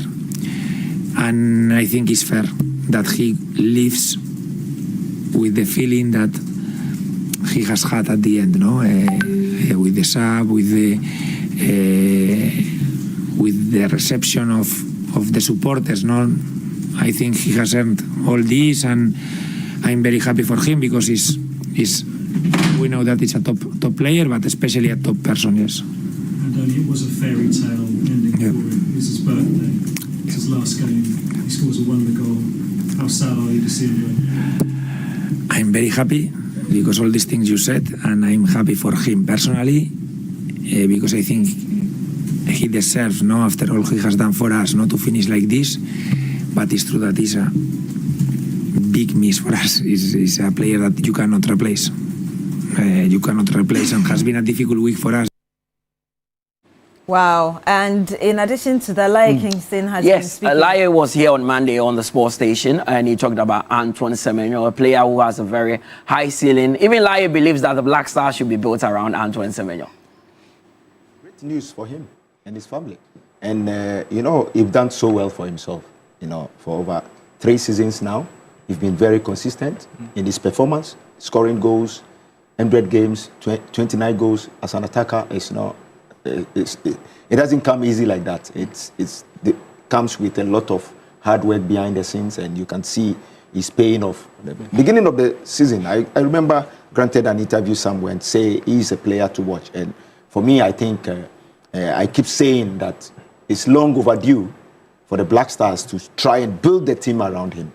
Because I know a lot of people are complaining when it comes to the team. They don't see what he's doing in the Premier League. And one thing they should understand is different managers, different philosophy, different ideology. But he is someone that Ghana should look up to. Ghana should build the team around him. Yeah. The way I play, if I have Semenyo in my team, it will be a weapon for me. It will be a weapon because of the qualities he has. He's fast, very strong. Technically, he's good, 1v1s, and he's finishing. Trust me. Wow, Laye Kingston. I haven't seen him in a long time. And then you fished him out of these days he's a coach and doing well. He looks well. Yeah, he's in Uganda with the Uganda under-20 and the under-17 boys team. So he's the head coach of the Uganda under-20 and under-17 team. That's lovely. But someday we're hoping he will come back to Ghana and do a job for us. But he was in Ghana? Yeah, he was coaching the under-17 team in Ghana before he left. So let's see. So Antoine Semenyo has been at Bournemouth for 3 seasons. He's made over 100 appearances in the Premier League for Bournemouth. He scored 30 goals and has 10 assists. So such impressive numbers he's taken to Manchester City. And a lot are hoping that Pep Guardiola would further improve Antoine Semenyo. It's an exciting time for all Ghanaians because we have the World Cup in sight, and we know that one of our players is currently doing very well. Okay, English Premier League? Yes, yesterday a lot of games were played. Manchester United, life after sacking their head coach, still looks rough for them. Both Manchester United and Chelsea, things did not go well for them. We can go through the results. We know that Chelsea lost, but Burnley drew 2-0 with Manchester United. Newcastle also scored the late winner as they defeated Leeds by 4 goals to 3. Bournemouth, as you know, Antoine Semenyo scoring the winner for them to beat Mohamed Kudus's Tottenham Hotspur. Brentford also beating Sunderland by 3 goals to 0. And Crystal Palace drew goalless with Aston Villa, such a surprising result, with Everton also drawing 1-1 with Wolverhampton Wanderers, and Fulham scoring a late winner to also beat Chelsea by 2 goals to 1. Manchester City unfortunately drew with Brighton and Hove Albion as he ended 1-0, and West Ham United lost at home to Nottingham Forest. So Papa will not be so happy with Chelsea. The last game I witnessed was 30th, right? When they were playing it, and he said that it was a 2-2, and I said you should be score school because you know tonight there is a big game. Arsenal would come up against Liverpool, and we are monitoring that keenly as well. Score. But beyond that, there's the CAA African Athletics the Senior African Athletics Championship. Ghana has finally won the right to host that event. Oh, nice. And it will happen at the University of Ghana Sports Stadium around the 12th of May to the 17th of May. And yesterday, a memorandum of understanding was signed. At the event, it was a beautiful one at the Sports Ministry. We had Bawa Fuseni, who is the president of the Ghana Athletics Federation, speak, as well as the Sports Minister, Kofi Idi Adams.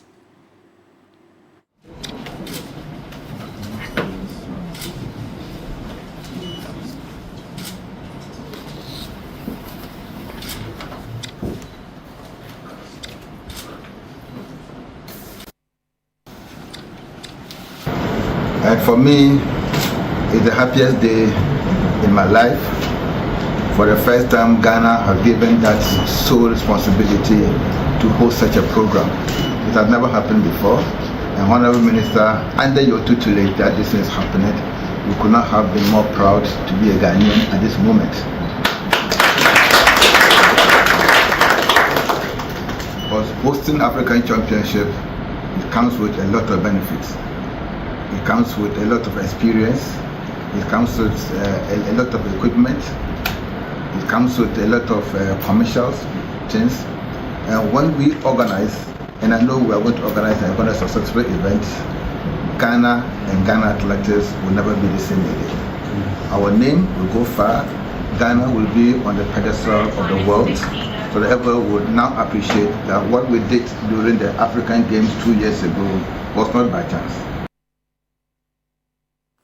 Okay, in addition to that, there's still some more, right? Of course, more here, because the MTN FA Cup round of 16, we've got into that stage. Remember that any team that wins the MTN FA Cup also gets the opportunity of representing Ghana in Africa in the Confederation Cup. So it's not a competition that these teams joke with. And it's also the only competition that allows the lower tier clubs to actually play or rub shoulders with the big boys. Like the ones that scored hearts. Of course. The way I was looking for it, that was life. But they themselves have also been knocked down. But these are the results from the round of 32. Asante Kotoko getting a 1-0 victory over city rivals King Faisal. Then we had Heart of Lions also beating Nagod FC 2-0. Mediema yesterday, Kingsley Braille scored a hat-trick for them as they defeated BBN Gold Stars by 3 goals to 1. And unfortunately for Karela United, they have been knocked out by lower tier side Tamale City on penalties. Swedro All Blacks also drew with Seychelles All Stars, but then they won on penalties. So some interesting results from the FA Cup. Which of your people are you talking about? Samatex. They have been knocked out of the MTN FA Cup. So we move on. So, I mean, that is what you have at the moment with Heart of Oak already out of the competition. Asante Kotoko know that winning the Ghana Premier League could be a bit difficult. You are so excited. Well, let's see what happens. So, round of 16, the draw would happen soon, and you know, 3 Sports would keep you updated as to whatever is happening with that tournament. And you're back at 10, right? Of course. With some more. Thank you very much, Demutala Yakubu, for bringing us the latest in sport. When we come back, we'll bring you some more conversations. Do stay with us. Well, but before that, though, 2026 is the year to travel. Yes, explore and experience more. Global Wings Travel Tours, in partnership with Media General, will invite you to experience the best of Malaysia and Singapore this April. Yes, enjoy 6 unforgettable days with return flights, luxury hotels in Kuala Lumpur and Singapore, daily meals, visa facilitation, city tours, also getting Highlands with a cable ride, inter-country transfers, and so much more. Why wait? Just make your April 2026 Malaysia and Singapore trip a reality. Call or WhatsApp 055-0188-181 or 055-3688-398 today. Stay with us. All right, but again, remember that I did tell you earlier in the day that we're cashing out today. We're giving 10,000 Ghana cedis to 10 of you. So the more you play, the higher your chance of winning. Yes, so it's *439#. You follow the prompt, you pick your favorite platform, which is number 2 right here on TV3, and you get the opportunity to win 1,000 Ghana cedis. Keep playing. Who knows? You may get that 1,000 Ghana cedis to supplement what you have for the weekend.